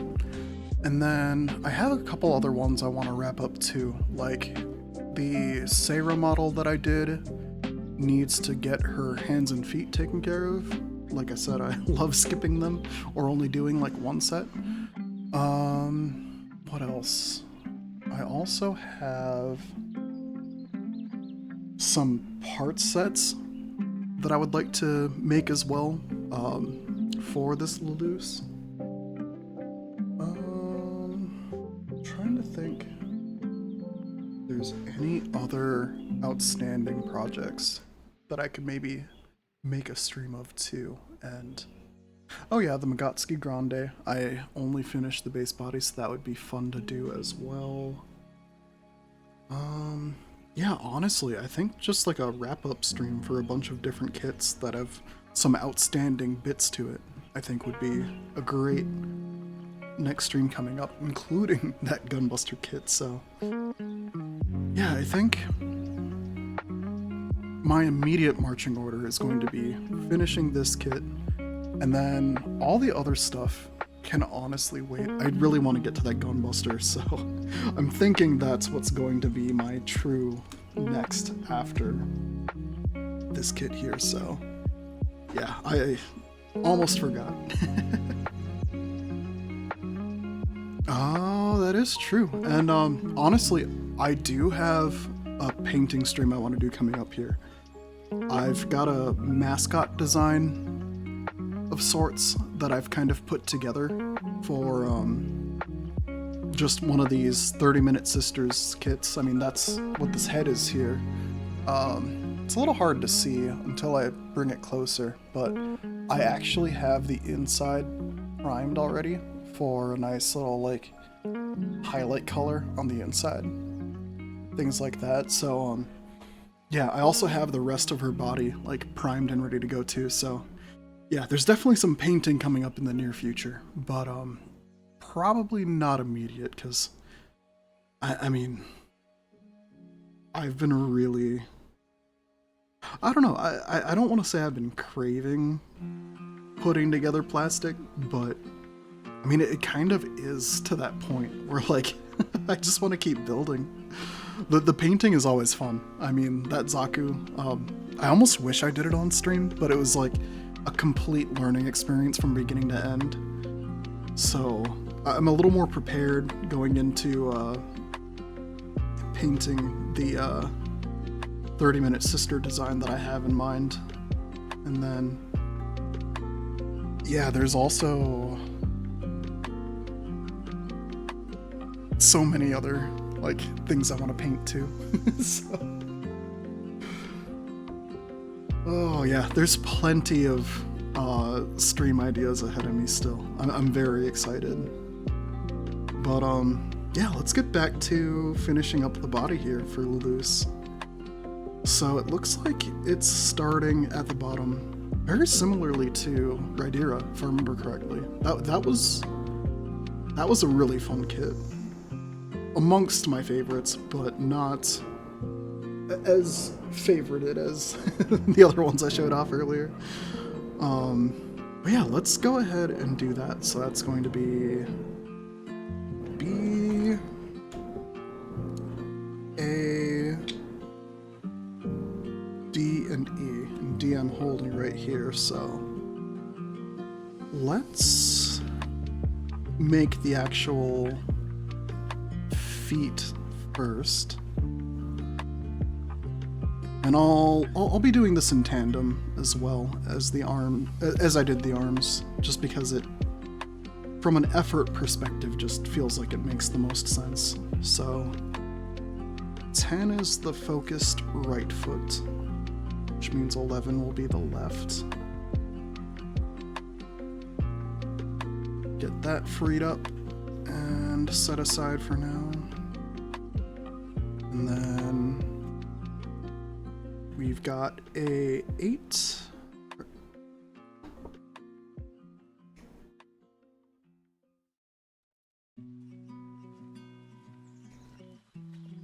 This will be for that foot, which makes the 9 for the other.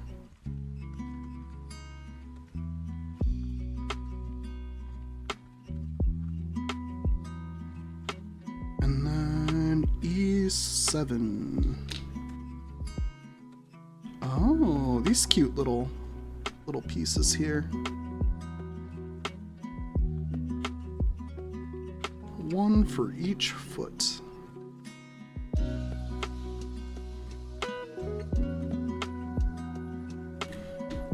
Let's see. Yeah, I think. Oh, that's a big enough. There's definitely some nubbage that needs some attention. Yeah, I saw one and I was like, hey, this might actually just be a fingernail job. Nope. I'm so happy that one of the best tools you can use is just attached to your body. Really shows how low the bar for entry is for plastic model work.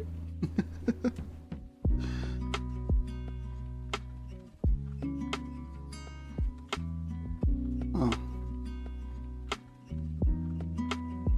That's not from cutting it, is it? Oh, maybe it is. There's a slight little divot. And that is probably just from sloppy handling and or cutting here. Shoot. I tried to smooth it out as best as I could, but I think it's just gonna be there, unfortunately, so. Small little L to take on the chin there, but overall, not bad. And then here for the bottom, this, no. There's just enough nub here too.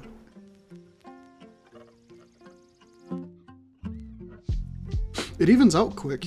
These were definitely good cuts. It's just not quite to the quick.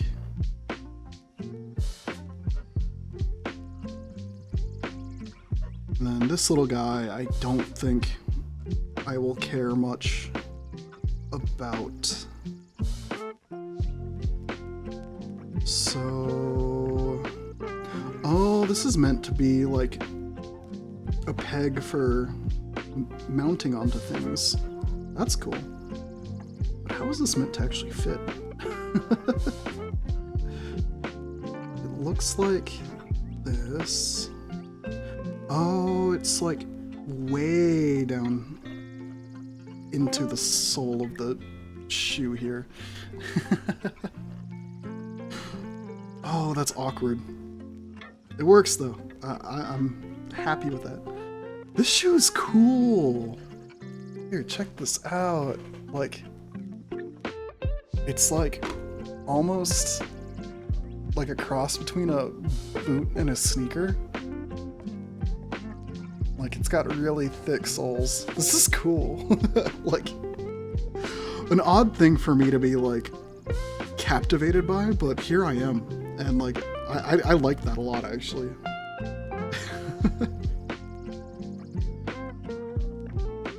And then, yep, there's definitely a little bit of filing that'll need to happen here. Not too bad though. just the same spots that I had on the previous D piece.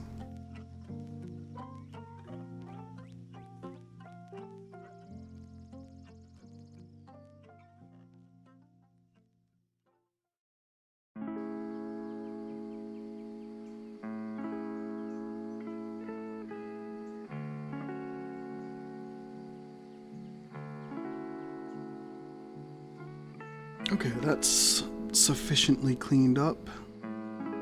And for the sole here.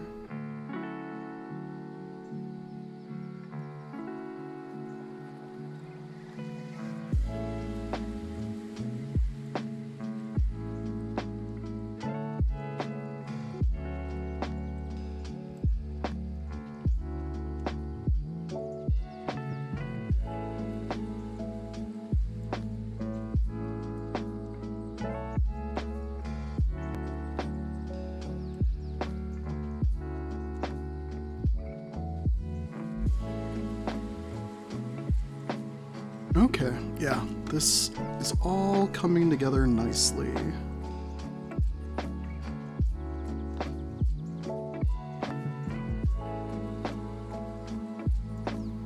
Yep, another boot down. And then now, yep, we've got the joints here. Man, if only this, well, actually, I bet you I can do what I want to do here.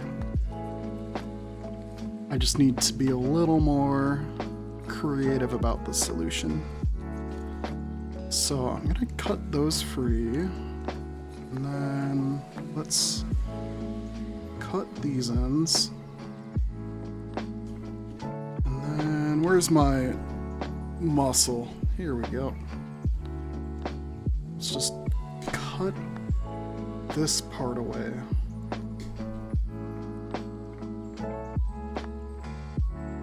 Because now I can just slap these on while it's still on the runner. And then cut them out. Nice and ready to go. Okay, and these likely open side pointing inward. Yep, that looks to line up with the general sentiment of the instructions.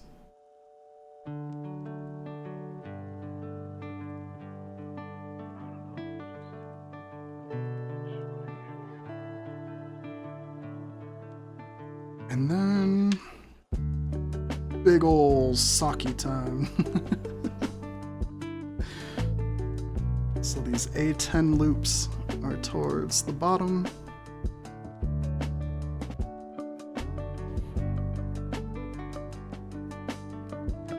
True.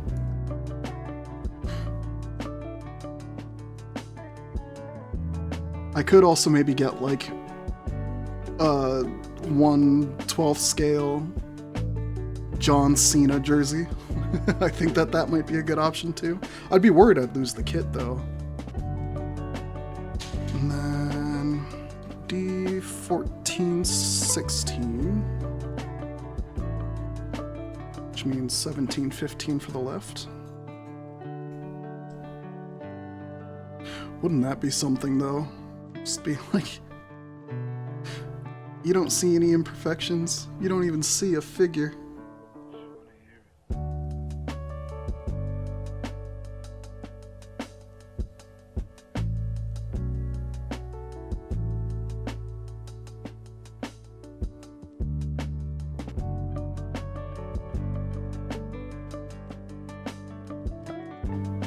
Okay, and then just free this up as well.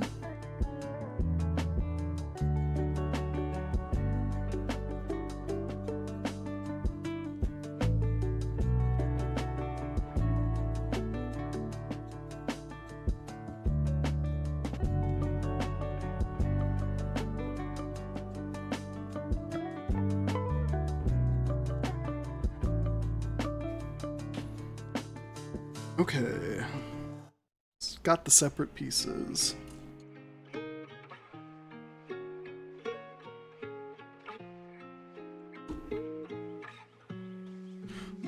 I think another action item that I'm just thinking aloud with this one too is I definitely want to make sure I take more photos of all the different kits I already have done in a similar fashion to the ones I already have in my little slideshow I have running when I'm away, because I have built some great kits that could definitely use that attention, I feel. And it'll give you a lot more to look at too when I'm stepping away for just a moment. Like one thing I know I'd like to do eventually for like my Be Right Backs scenes would be to also include like words on stream, but I think that's something I'll wait for when I have more people hanging around. Last thing I want to do is like have you, Bob, or you know, anyone else that dares to stop in like have to deal with a whole round of words on stream on your own.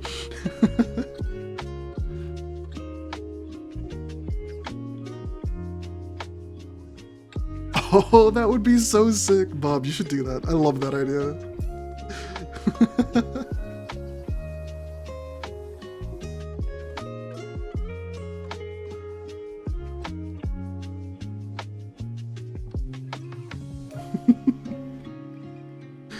Oh, that's a great fate for Gramps, having a Versina and a pre-production version.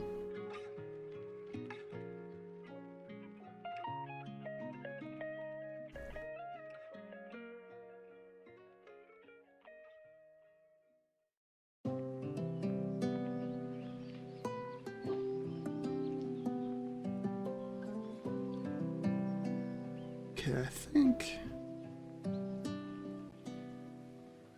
yeah, I'd say this is pretty sufficiently cleaned up here. And then this goes on the top. Looks like it. And then... okay.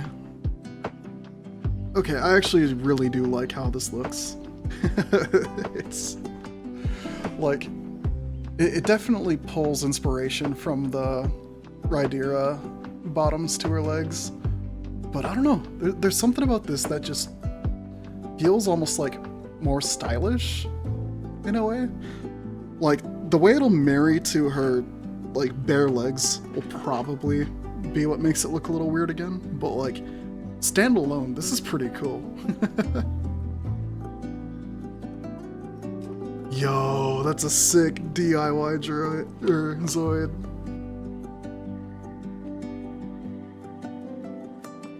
I love that. Yeah, I don't have a lot of like plastic paraphernalia that I can play around with like that outside of my plastic models. I've got a bunch of Uma Musume acrylic standees, but I would never want to defile those with like any kind of modification. I love my horses too much. That goes for my Kava plushies too. Like I love horse racing like you wouldn't believe, and like not even as much for the gambling aspect. Like when I gamble on horse racing, it's always like, you know, either the minimum or if I'm feeling a little more frisky, we're talking like $5 instead of $2. I'm there to just see horses race. I love just... horses are such beautiful creatures. Oh, that's cool. Okay. Yeah, I suppose I could get like an entry grid and just do that with it. Oh, you know what? think that gave me an idea for like a little scene I want to take pictures of eventually.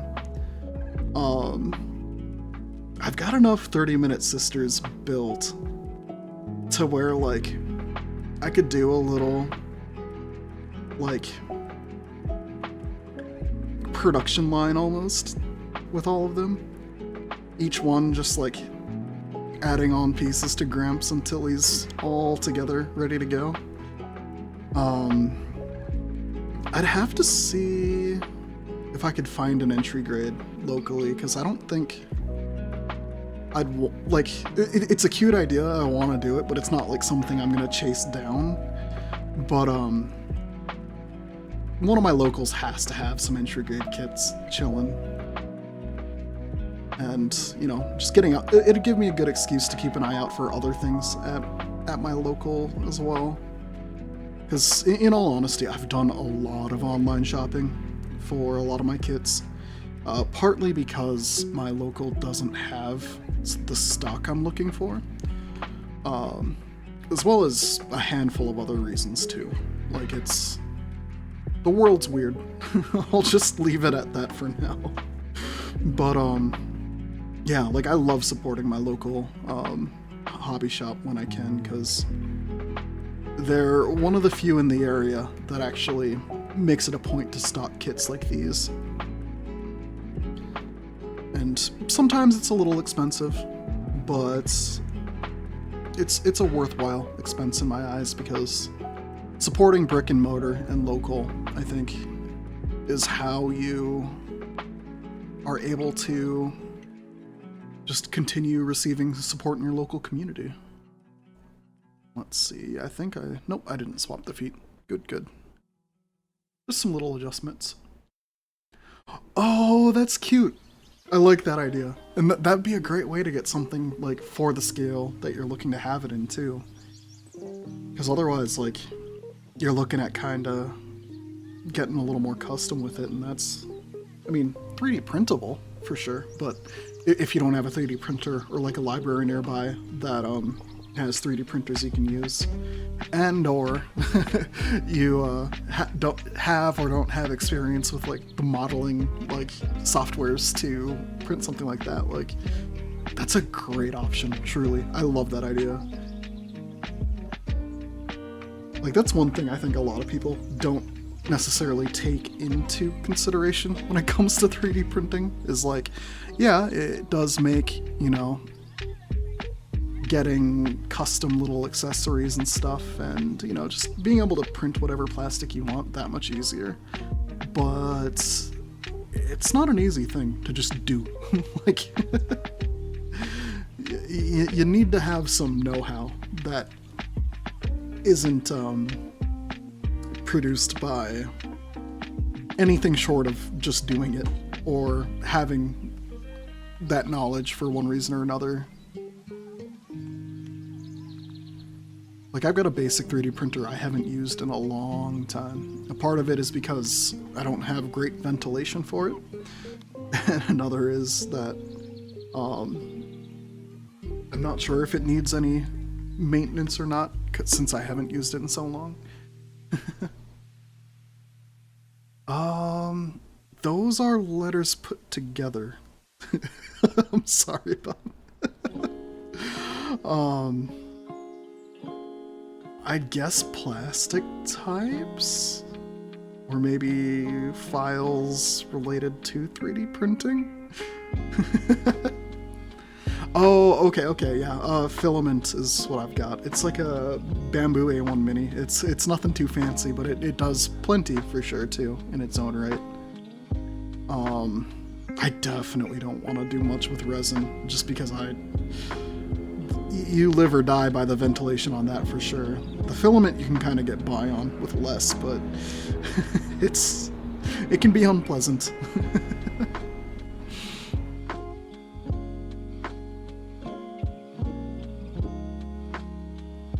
But yeah, since it is the Bamboo A1 Mini, it's like, I can use that nifty little Bamboo app to print some things. Very cool. Like, anything beyond that is tough to work out. A mixture of not understanding the software all that well, but also being on Linux has made things a little tougher. My house is entirely Linux at this point, for better and for worse, for sure. I really like the control I have over my environment now, but it does kind of come at the cost of a lot of, you know, guides and just more readily available software just not being as accessible to me. And admittedly, a lot of it is due to not putting in the time to actually look. Like, I'm not going to act like it's not out there. But, you know, that's just... Eventually there'll be a time where I get back to using that 3D printer and getting proper software to use it beyond the funny one-tap app. But not immediately here and now. Oh, newer resins are odorless? Okay. And yeah, having rubber and silicone options too. Like, I mean, resin definitely feels like the more flexible option. The barrier to entry is still high enough, like, from a price perspective, to where I think I'd want to limp on my filament printer until I really get a firm use case for it. But, I mean, for example, like Warhammer proxying would be so much better with resin for sure. I have definitely seen what some people have been doing with it, and I mean, those are easy models to want to paint for sure. But I'm going the legitimate route with Warhammer for now, mainly just because I don't see there being a future where I don't eventually try to play it. And I know a lot of people beyond like casual gameplay can be pretty invested in where I source my plastic. But for now, it's just another painting target for me to work with that I'm really excited to. I've got 3 kill teams that are all primed and ready to go, and one of them I even have a general color scheme worked out already. But I mean, lots of irons and lots of fires. It's something I'll definitely do at some point, but for now, I've got plenty of other Plamo things that are vying for my attention. Okay, so, I mean, honestly, this doesn't bug me as much as I thought it would. Like, it just kind of makes sense. And I do like that they went with this style of knee joint. Like, I know a lot of the more bare skin ones tend to, like, have this exposed ball of sorts. But having this actual, like, built-in kneecap to the lower thigh is really cool. And I mean, the sock is a little goofy. I'm not gonna act like it's not, but it kind of works for me, oddly enough. And like, I was concerned about that working or not. Yeah, some Arabian Nights vibes for sure.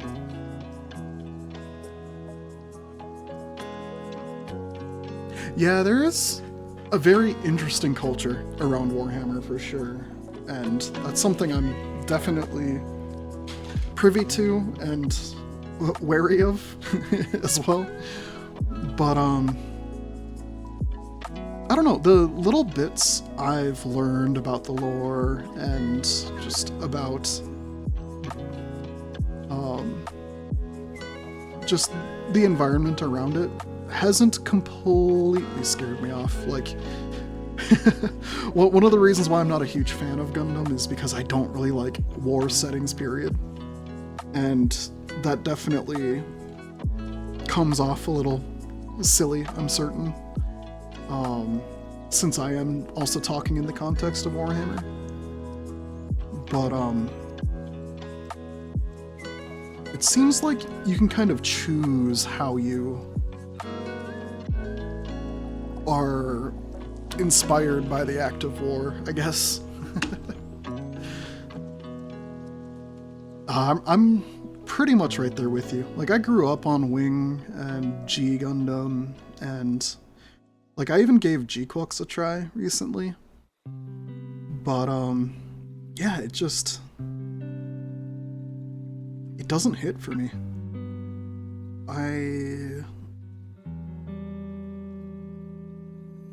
We live in such an interesting time when it comes to, like, just a political side of things. And, like, I don't really want to experience that in my fiction that I consume. Because, like, feels like we're living in a fever dream anyway, like, half the time. And, like, I don't have strong opinions on politics in general because I don't engage with it. It's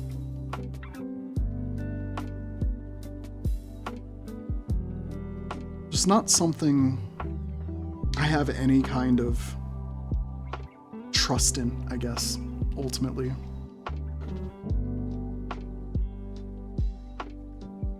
Oh, yeah. I mean, I'm considerably younger than that. But, I mean, that was a general sentiment that was shared amongst peers for me, too, back then. It really feels like, I want to say, probably Gen Z is where, like, things like this were more, like, accepted, you know? I'm a little jealous, in all honesty, but at the same time, like, nobody's got it good right now by any means.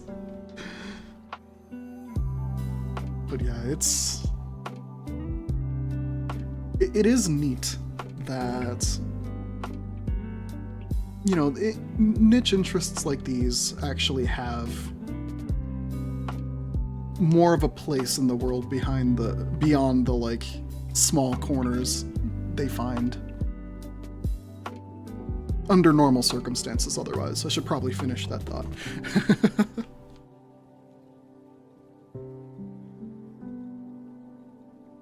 Oh, that's cool. I dig that. Hey, Craftworks, thanks so much for following and checking me out today. You're catching me towards the tail ends of my efforts here, but I am working on the base body of the Luluce Lilyware. Here is the progress we have so far. She's looking absolutely adorable, and just so happy that it's spring. And I'm working on her, what are those legs?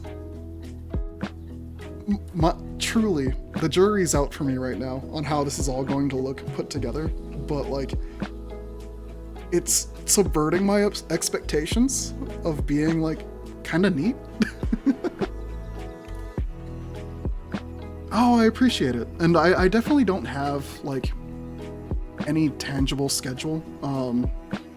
I am an office worker by day, and that tends to bleed into my evenings as well at times. But weekends are when I try to do something. And this next weekend might be weird, but I have a feeling there'll be some stuff happening. But yeah, I appreciate you following and hanging out, and yeah, look forward to seeing you too, because I have plenty of plastic to work through. So you will absolutely see more of me, that's for sure. Oh, heck yeah, we've got another salary person here. Oh gosh. I don't know, if she were retaining water, I feel like her cheeks would definitely be a bit puffier. We'd probably see more definition in her torso as well. I mean, she got a little something going on in the back there, so maybe that's where she's hiding some of that water, but I mean, overall, I don't know. It's been a great kit. I've really enjoyed this so far, and I'm honestly looking forward to my next stream already, where I'm looking to do a bunch of wrap-up efforts on some of these models I've been working on. But yeah, I think I've cleaned up those nubs pretty well here. Yeah, nothing's really jumping out at me visually here. So we've got her leggies. Those are looking pretty complete. Just need to get her upper thighs done, and that should be pretty... Oh yeah, this is very straightforward. I wish they had more of that highlighter yellow though. Oh, this is killing me. Cause like, I think it would look good as like the accent color period, and not like going to this bone white. But I mean, the mix is good too. I'm not complaining in the sense that this looks bad by any means, but I just love that highlighter yellow so much.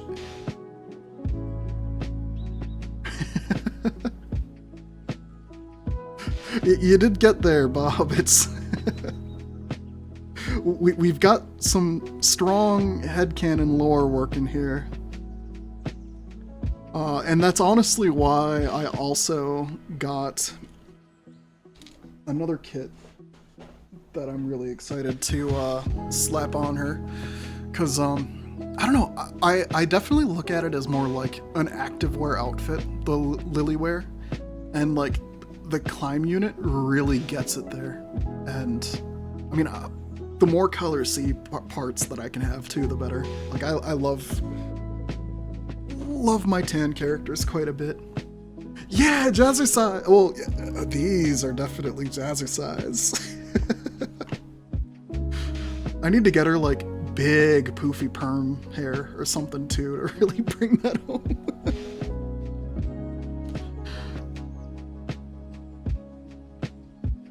Let's see. Yeah, there's just a little bit of nub marking here to work through.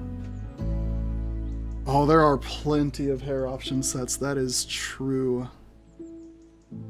I don't think I've seen anything that really hits that, like, super poofy, curly kind of vibe, though.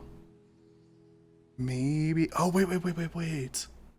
I feel like there's a Labo kit that does that. Or, like, a Figurize kit. Oh, no, Bob. I'm fairly certain there is, and now...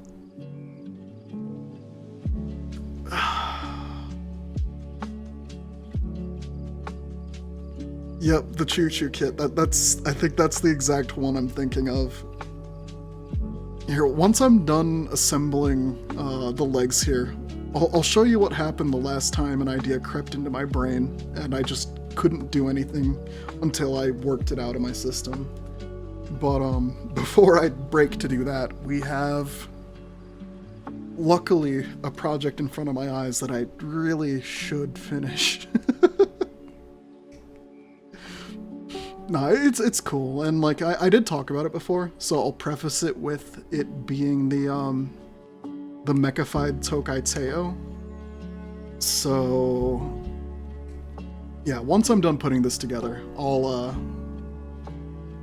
do a little sit down session with the kit bash I did and kind of explain the inspiration and how it came to be. So we've got all of that there, and that is an empty runner. And then where are those little ball joints that go in there? B. Okay. This little bit right here. Yolo Park, Soundwave, and Ravage. Ooh, that's Transformers, right? It sounds like Transformers. Oh, heck yeah, nice.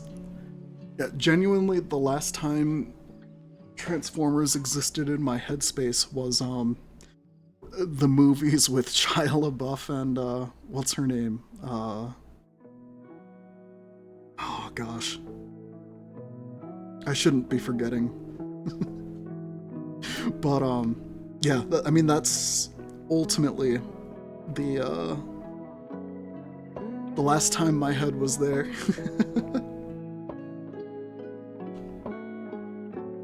I'm not even looking at the instructions now, but these are things that just fit one way anyway. I just need to make sure I'm getting it right. Oh, right, it needs to be this way.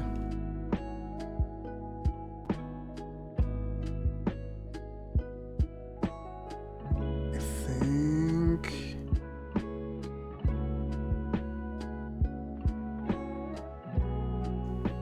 I swear... my brain is working. Yes, my brain is working. It was meant to fit that way. Oh, the boombox with the dog. That's sick.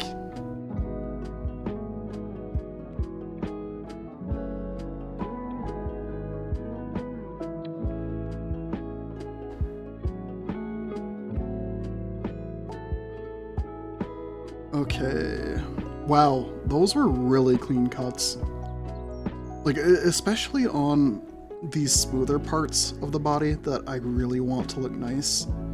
I'm always very nervous about some of the nub placements because it can be quite easy to have these turn out a lot uglier than they do. And thankfully, I did well with those cuts. It could have been much more of a nightmare.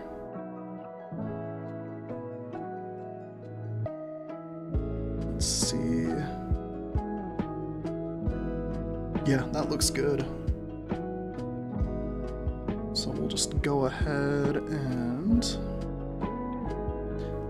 yeah, butt cheek in the back. That looks right. And then here...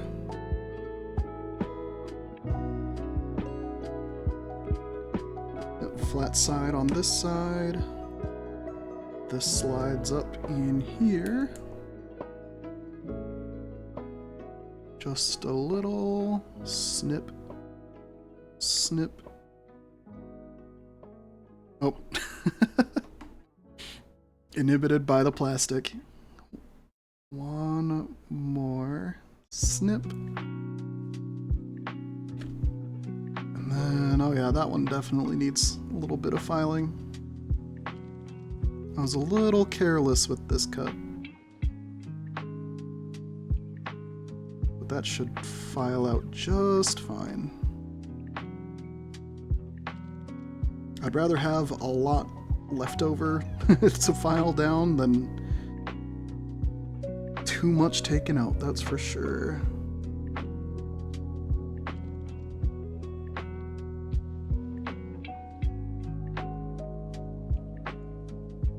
Alright, yep, that's looking good.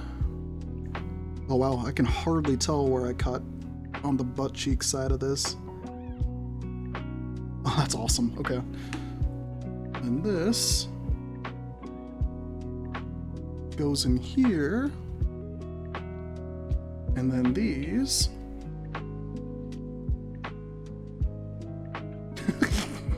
Oh no.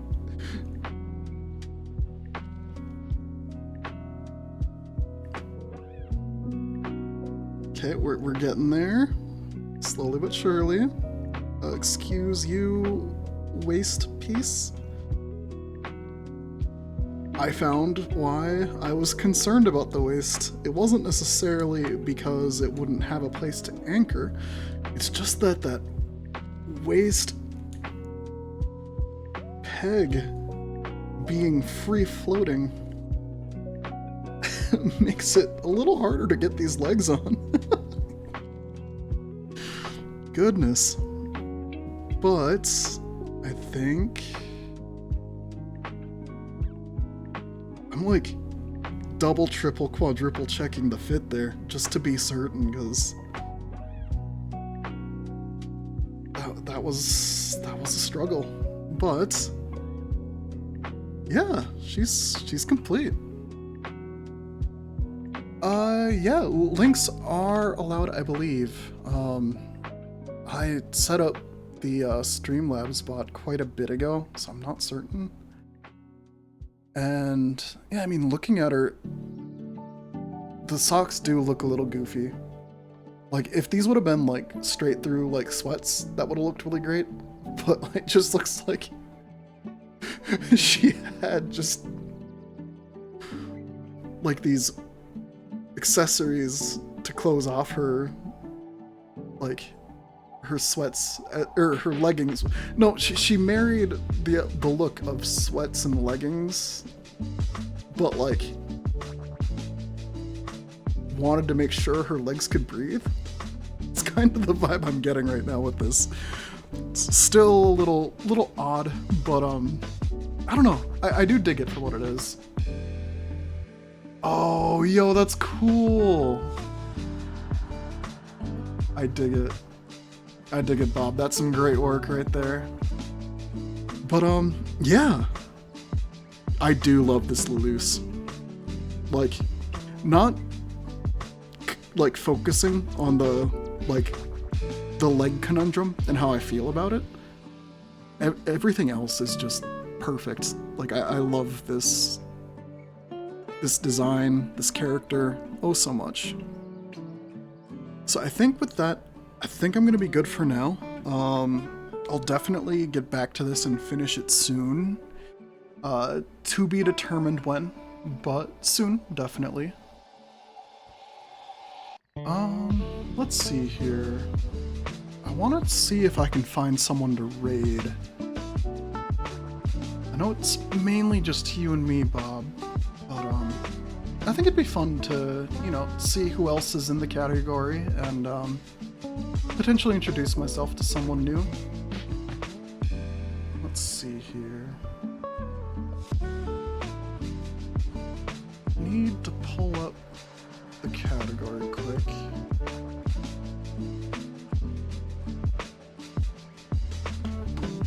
Oh, jeez. As things get nicer out, I'm actually having some friends visiting me here at my workstation. That's unfortunate. But, yeah, let's see here. Yo, Monster Girl? And she's making the RG Sazabi? Yo, okay. Perfect. Got a raid target worked out. And if you want to join me, Bob, feel free. If you don't, I completely understand. I'm probably pretty much gonna raid and run myself here. But yeah, thank you so much for hanging out with me here. It's been a pleasure getting another stream in and working on this Luluce here. Definitely looking forward to more streams, and yeah, I think we should go check out Queen's Wrath here, so let me get that raid queued up quick. Let's see, did I get the spelling right? I did, so I'll hit enter on that. It's queued up, awesome. And yeah, thanks so much for hanging out, and I will join you over in Queen's Wrath's channel. Catch you all again soon, and I'll be streaming again soon. Bye-bye. Hello. So, I've been dragging my feet a bit over, getting these kits finished up. I've got a personal kit that I've been working on during some, community nights with, some content creators I enjoy.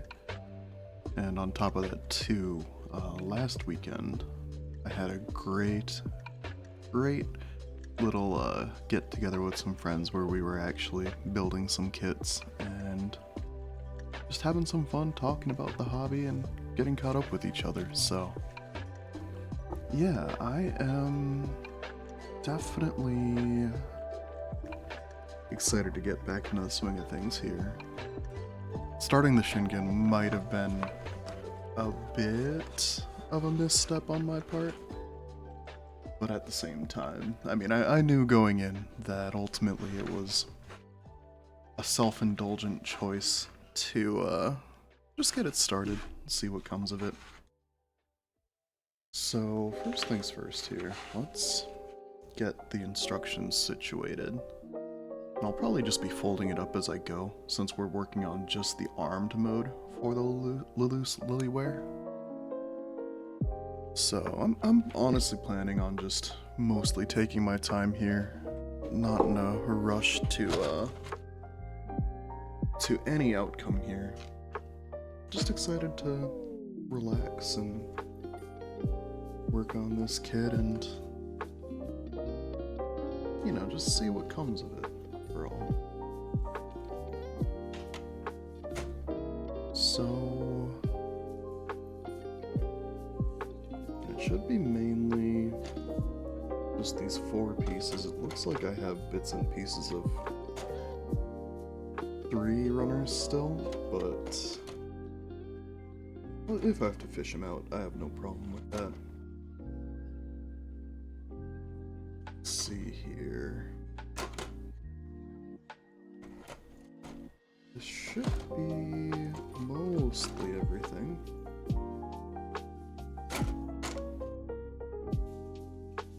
Yeah, it looks like it. Very cool.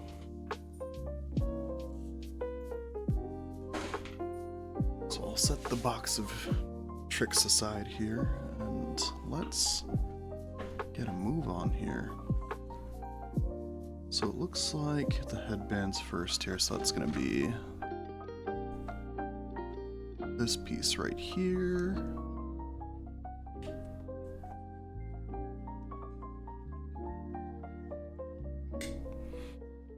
Yeah, these armored steps really don't take much, so that's kind of why I chose to save it. And let's see, D8, D9.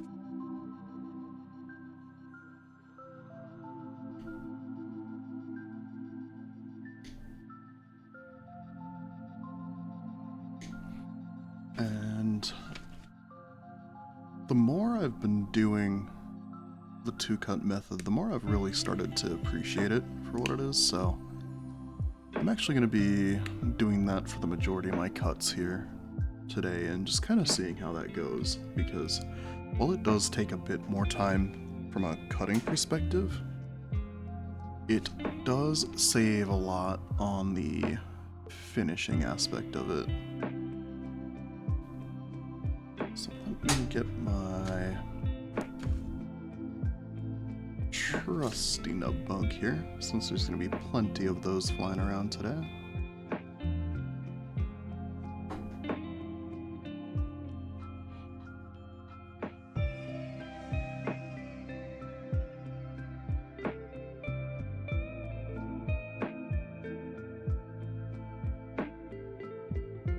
Yeah, and since that's going to be nested in the headband, I don't expect there to be a need to really finish these pieces too much.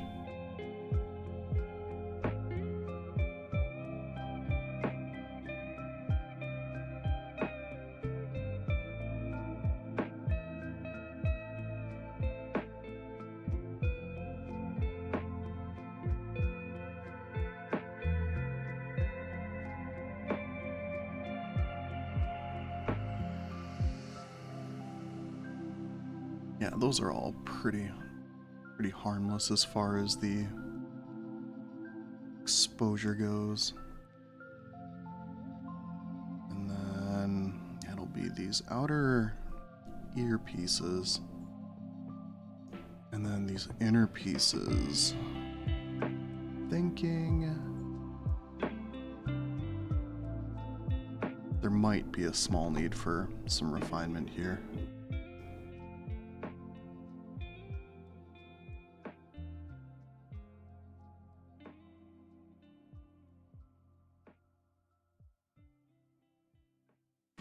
Yeah, that kind of goes with the territory of these bigger pieces anyway. I'm not too upset.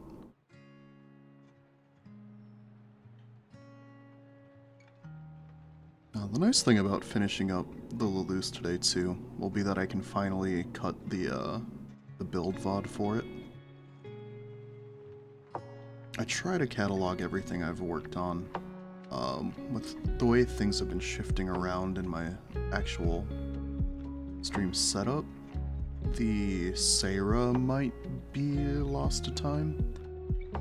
I do want it to be from beginning to end, and just switching from the different resolutions of the stream output that really makes it tough, because I still have to do her hands and feet and her accessories,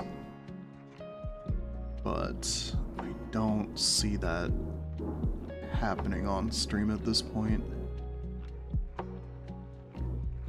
So that's a little unfortunate, but I do have all of her other kids, so there will still be plenty of opportunity for some Seiro recordings. Let's see, so I don't think... Are these...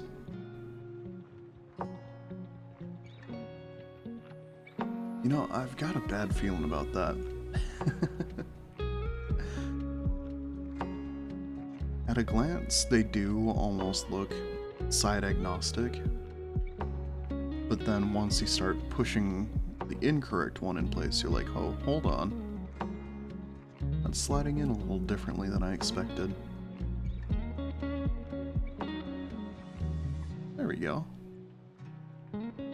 Cute little hairband.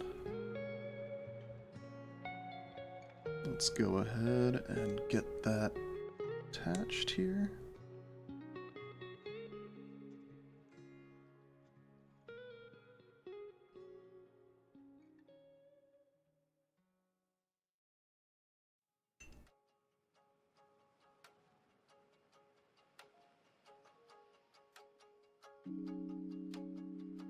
And all of these can kind of press in place and snap, but worked a lot better to just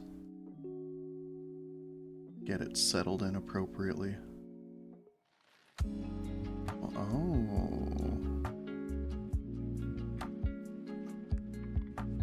You know.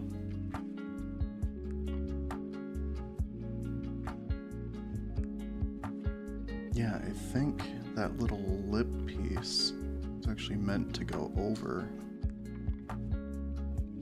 the front hair, so I might have to actually press it in place.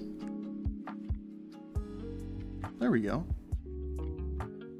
Yeah, look at that. Nice and cute. Actually, one moment, there was one thing I wanted to do before I started my stream, but it looks like I neglected to get that set up.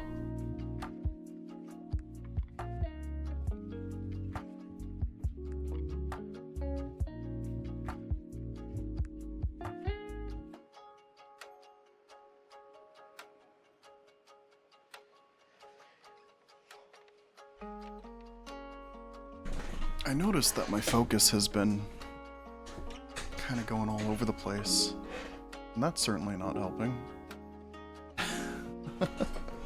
Hold on, what was that setting again?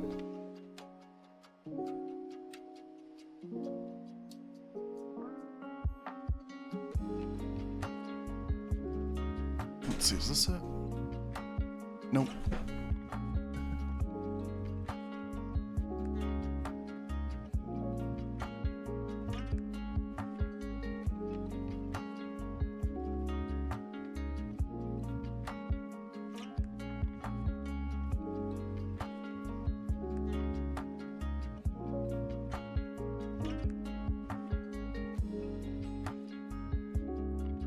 I think this was the setting I wanted. Something that's a little more static that I can manipulate myself, so apologies for the odd quality there for the last couple streams I've done, but this should resolve it. And yeah, I'll get up closer so you can see get a good look at the headband here. I think it is absolutely adorable.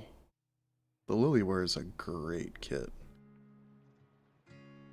Like, it's one of the first that I've really enjoyed the complexity of the hair.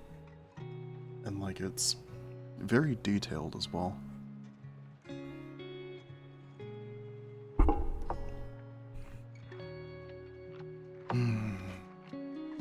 There we go. I knew something was missing in my routine. Actually, I want a nice bigger gulp of that.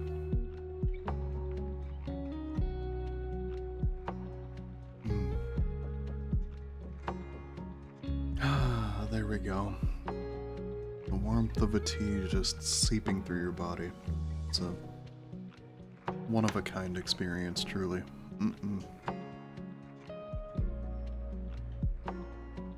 Okay, so now we're working on the B-tail. I'm really not sure how to describe it. It's very chonky, but in a cool way. I really do like this design. And I knew I'd be juries out about the leg wear a little bit, but yeah, really the vibe is just kinda Yaru socks more than anything else to me. Okay, so A11, A14.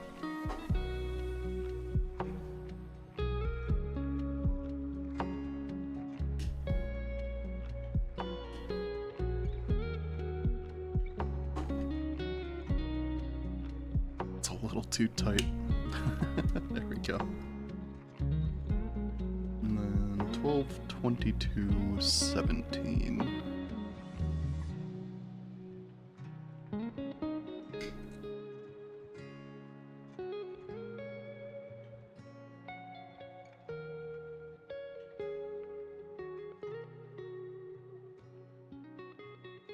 Here's 22 right here.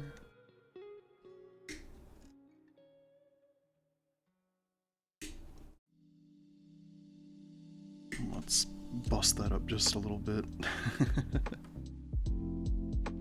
And 17. Aha. My finger just slipped inside of you.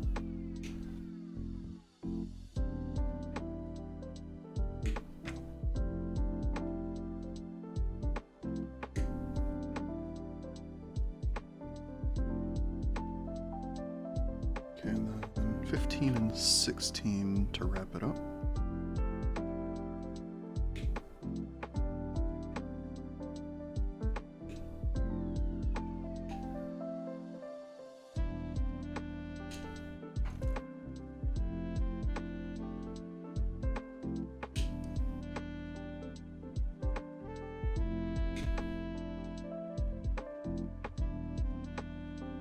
Okay.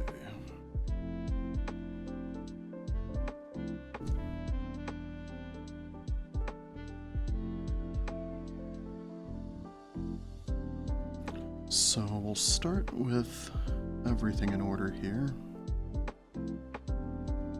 Just work our way through this piece.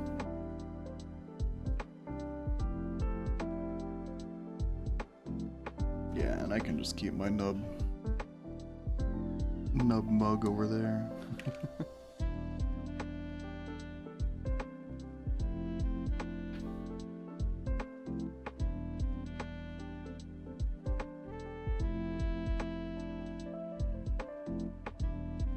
This piece I got pretty close to the plastic itself.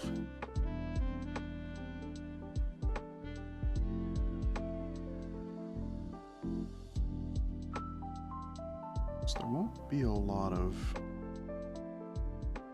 cuts, likely a lot more refining.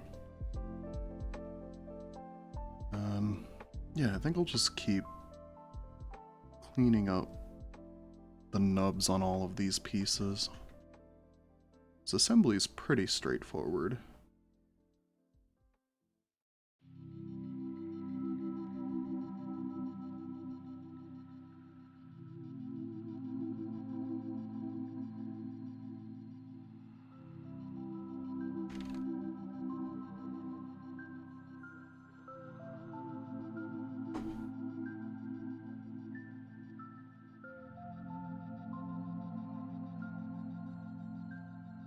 Yeah, I like the vantage point of these being upside down more than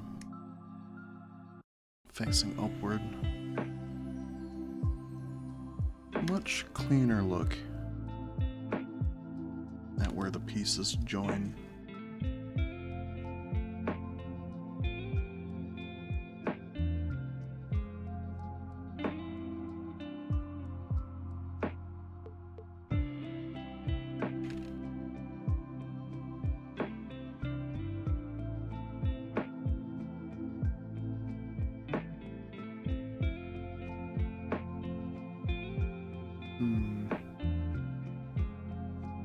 Yeah, that's a pretty good vantage point. Not ideal, but especially when you have such thick pieces so close to the actual plastic piece, it can be a little hard to truly hit the ideal.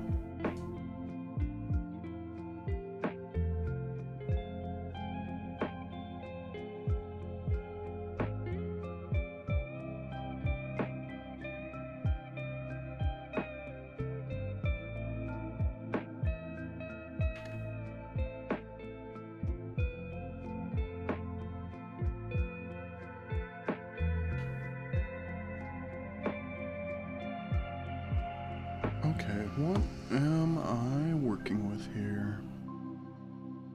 A little bit of cleanup here.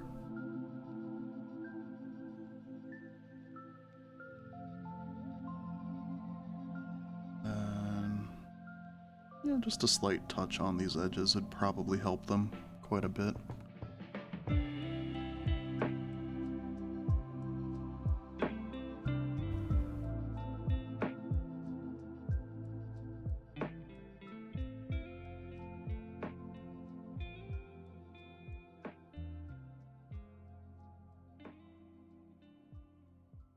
Yeah, that's looking nice and clean.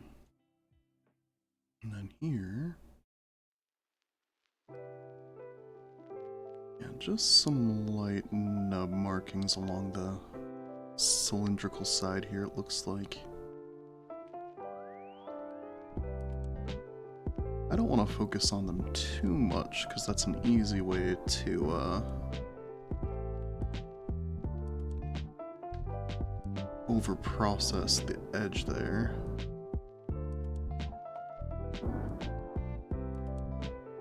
Just enough to kind of get at where the nub was, more than anything else.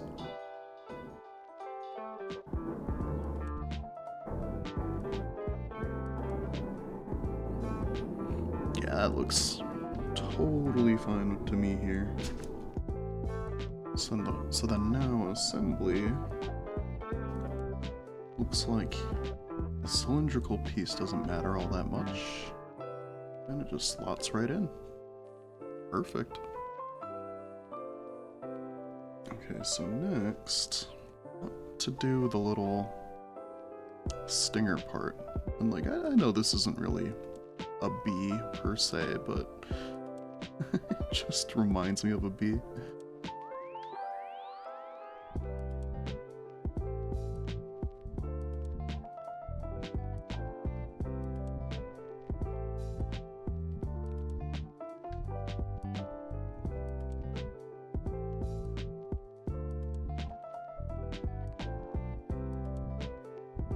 Okay, so just little nubs here and there. A little attention will go a long way here.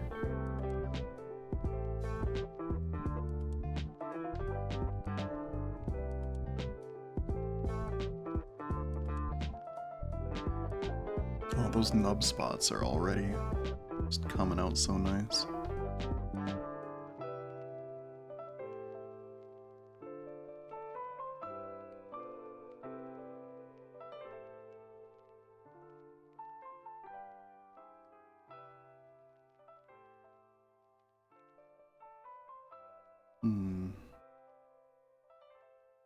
A little more persistent here, but that's also just my pickiness, I think.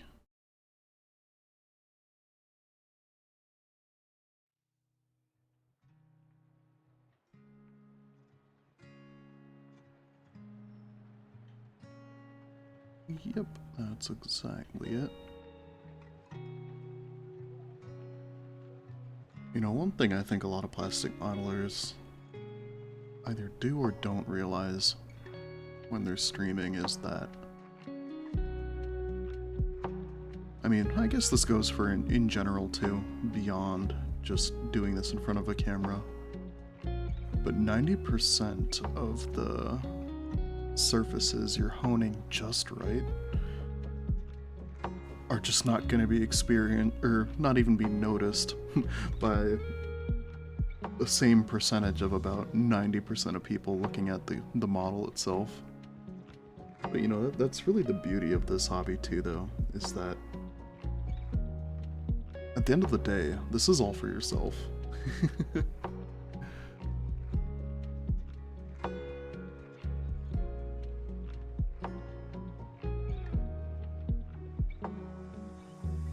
You can work through it as quickly as you want, as slowly as you want, as attention, well, as fully attentive or not. I mean, it's truly up to you, because at the end of the day, what you're making is being made with your own two hands,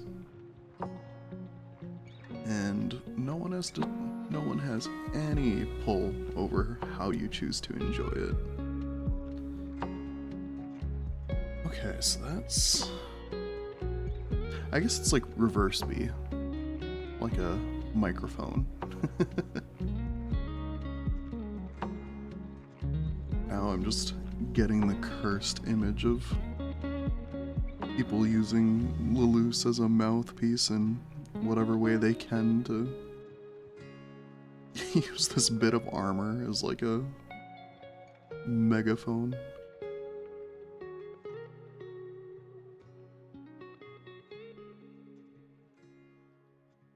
You know what? I bet the receivers are her headband. That's it. You shout into those little ears at the top, and then she just, it comes out her behind.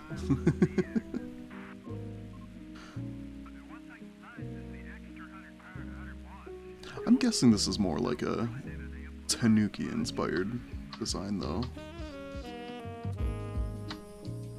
But also, if there's actual lore there, I can't say I've consumed it.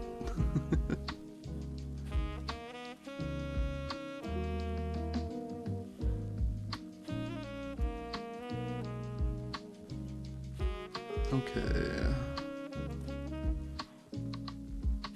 So yeah, this is getting pretty close here. There's some pretty wicked whitening in that spot just now, but enough pressure kind of pushed out a lot of it. It's one piece there. And then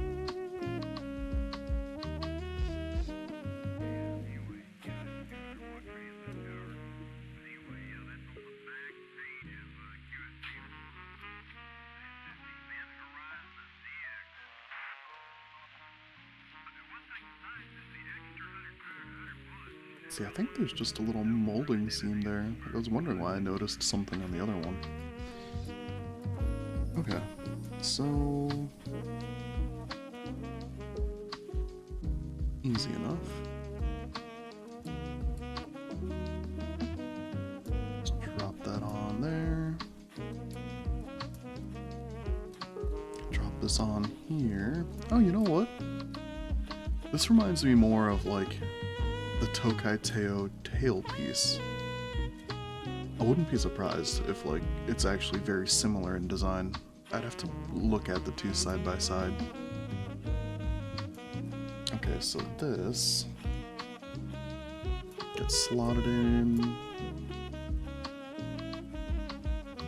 to the bone, like so-ish. Kind of an awkward fit, actually.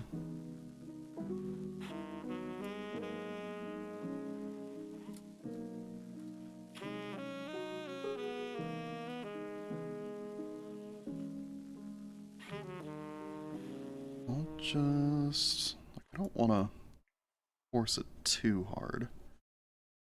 Do want to make sure it's in there, so I think that that's about the culmination of the efforts that I'm going to put into that there.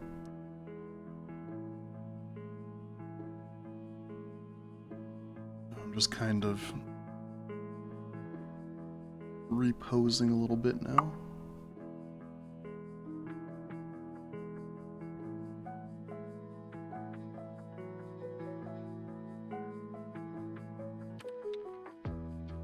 Okay, so yeah, it joins to her back in a really interesting way.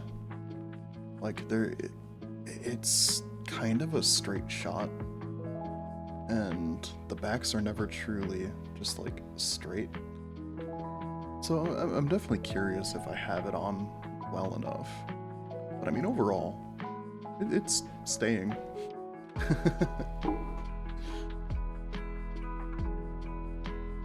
But yeah, it looks really nice. I do enjoy the armed aspects so far. So now I'll try to get her to stand for a moment, but I don't trust my working movements to let her stay up.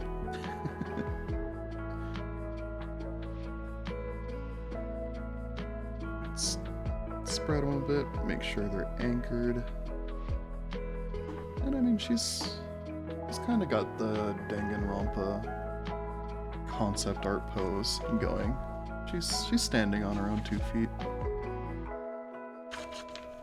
So now it's the armor bits for the arms.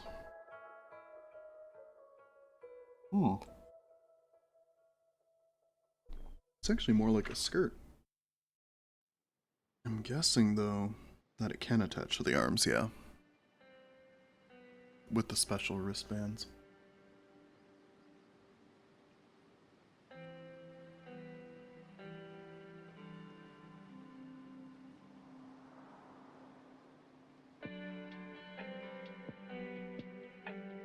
So that should be easy enough. 24, 19.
Okay, and you know what?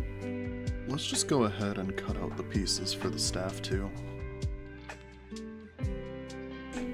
Because that is the next immediate bit of work here. And it's all in my hands already, so why not?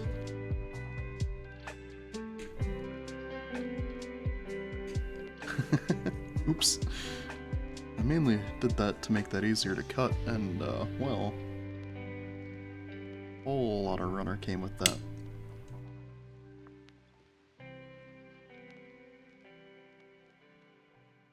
And then, yep, here's the actual staff part of it, looks like.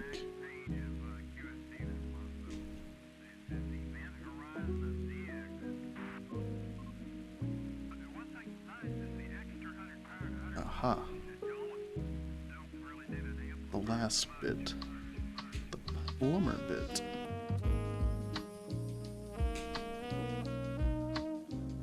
It kind of looks like a plunger anyway. Okay, so that should be the last of this runner here. And yeah, let's just take it step by step here. Oops.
Okay, so just a quick inspection here because these weren't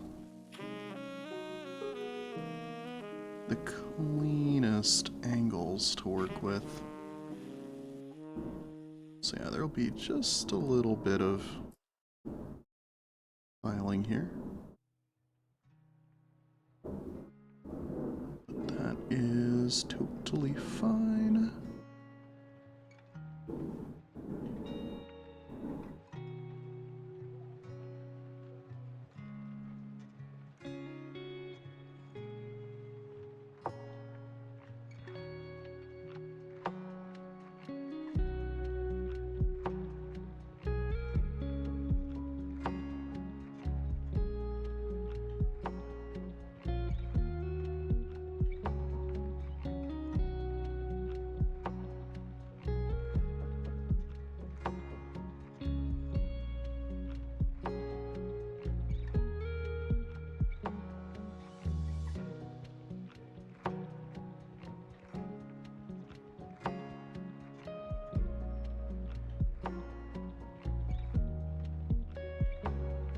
Okay, so that one is pretty clean. There's just some light residual work. This piece here.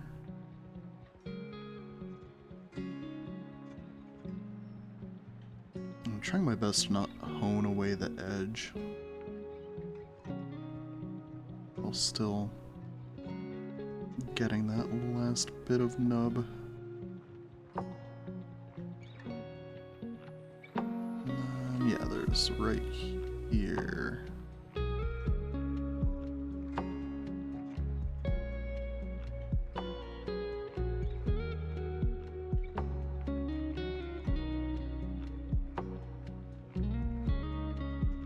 Oh, that cleaned up nice. Now, just press that on here. Then, let's see, where is it saying it wants to connect?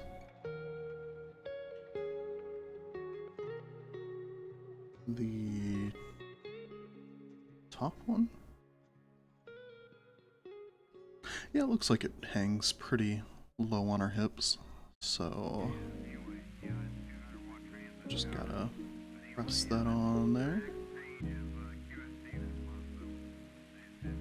Yeah, would you look at that? Pretty darn cool.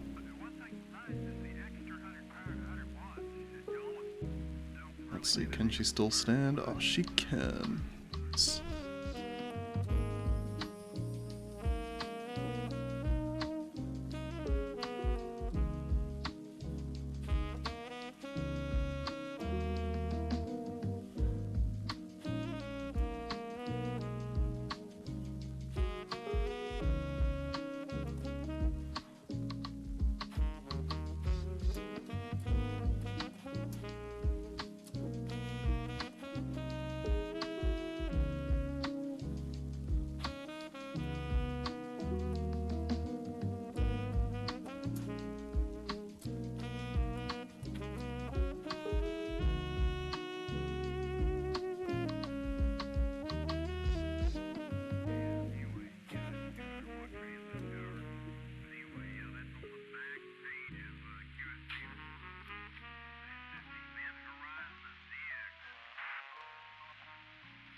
Oh wow, yeah, I remember there being a nub there, but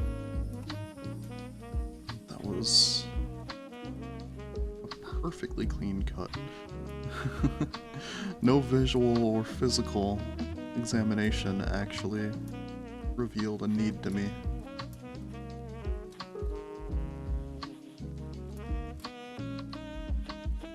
Oh wait, I'm a buffoon. There actually wasn't anything there. It's the two cuts towards this end, and then one down there, of which I found.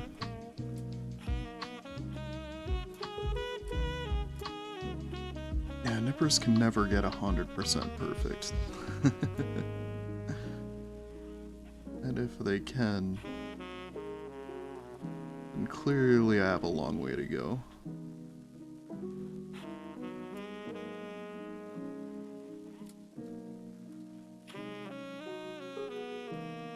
Okay. Feels good, looks good. Let's go ahead and press these pieces together and get this put on the body there.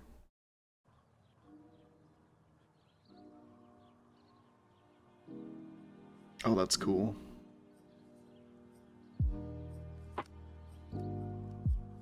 Yeah, I like that.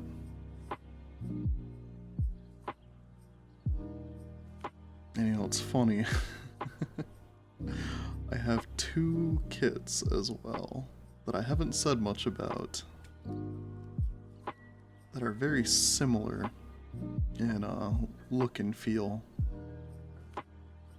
to this chunkier desert sandish color scheme. Okay, so we've got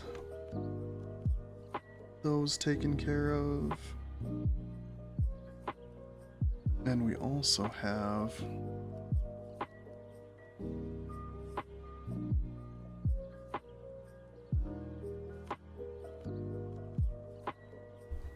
some good tea that's starting to cool.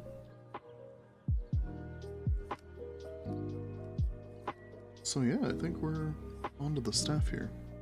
But now I am kind of curious. What is this for? This B for? Probably something to do with joint. Yeah, some kind of joint fit assistance or requirement.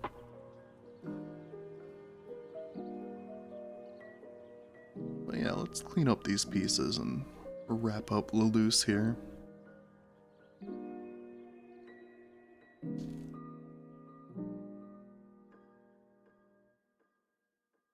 Ready for the mother of all nubs?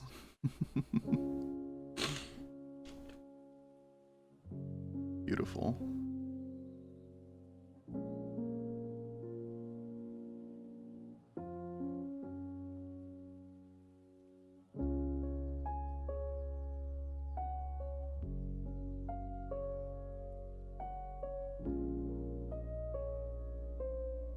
Yeah, the molding on this nub kind of crumpled to my cut earlier, so just wanted to make sure that I've got it all. Looks like it, I do.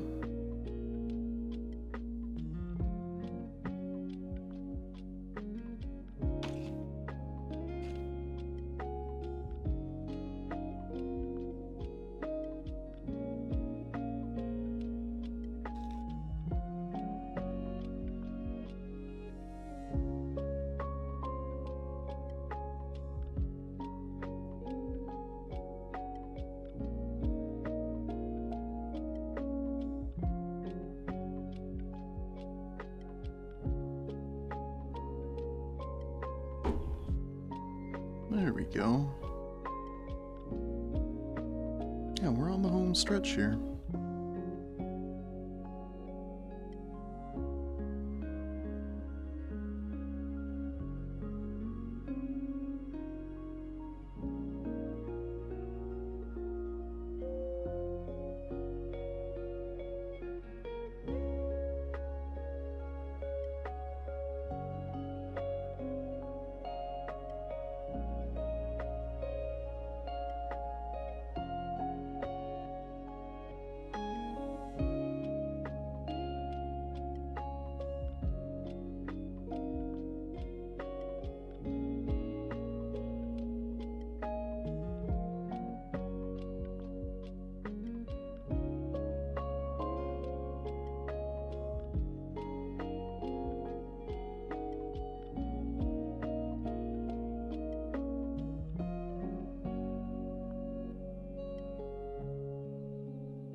Yeah, that's all cleaned up.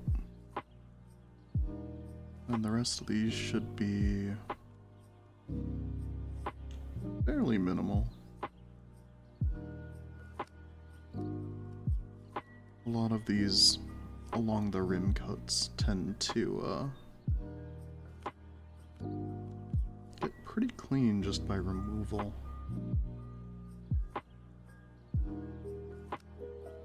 Like, I have to be pretty heavy on the scrutiny here to even find where the nubs were.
Yeah, that's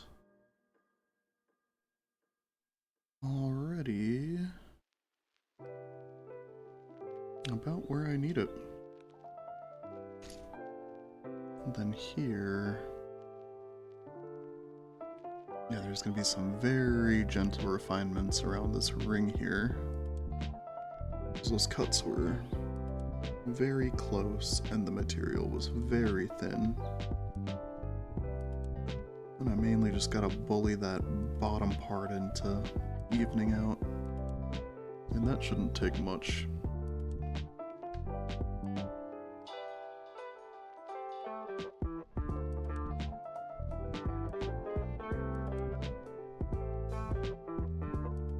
Yeah, that whitening there does not bother me much at all too.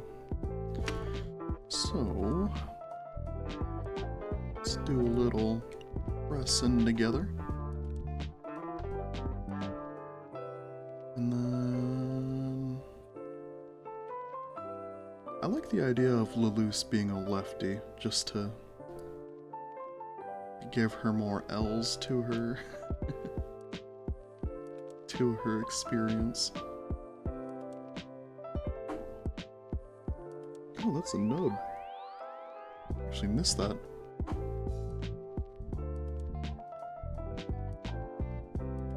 Yeah, I looked at her fingers and I was like, that's a pretty pronounced knuckle. Nope. Just nub.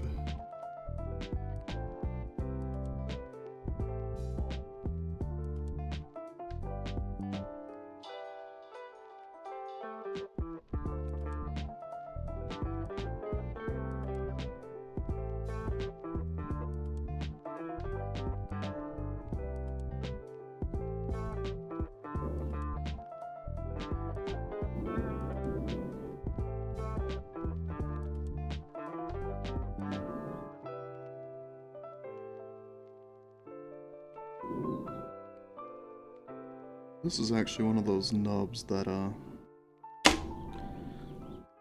knife could just lance off no problem. I would have considered that. But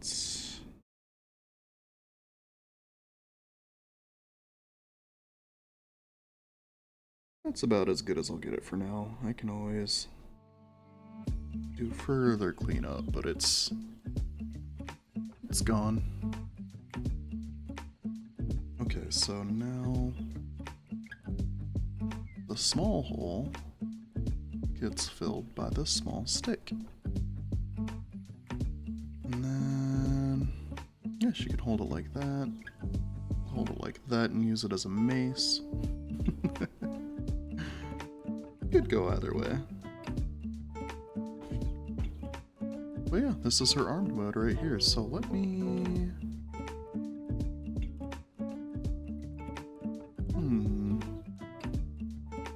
You know what? Yeah, let's do a little bit of posing.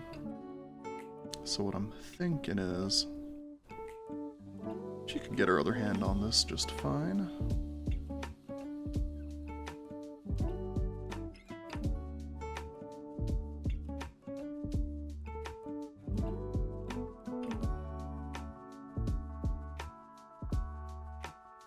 And now...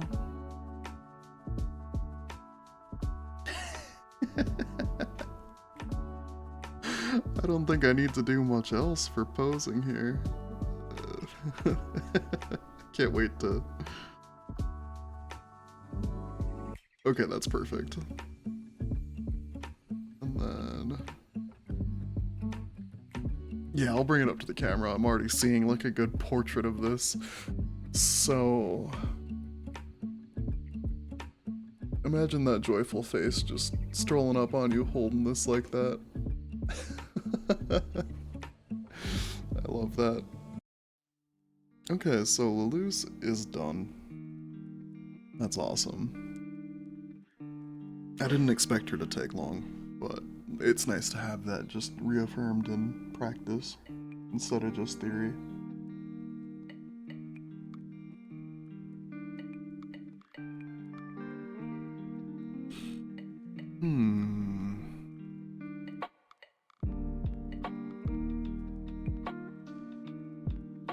Okay, you know what?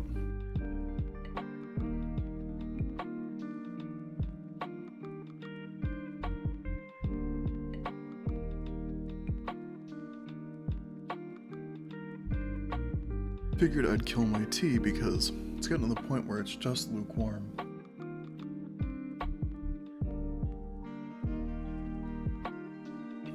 And I think what that means is I think I'm going to transition now towards the Shingen. And with that, there's a bit of setup on my side. I'd like to reboil some water for more tea and just kind of get situated again. So,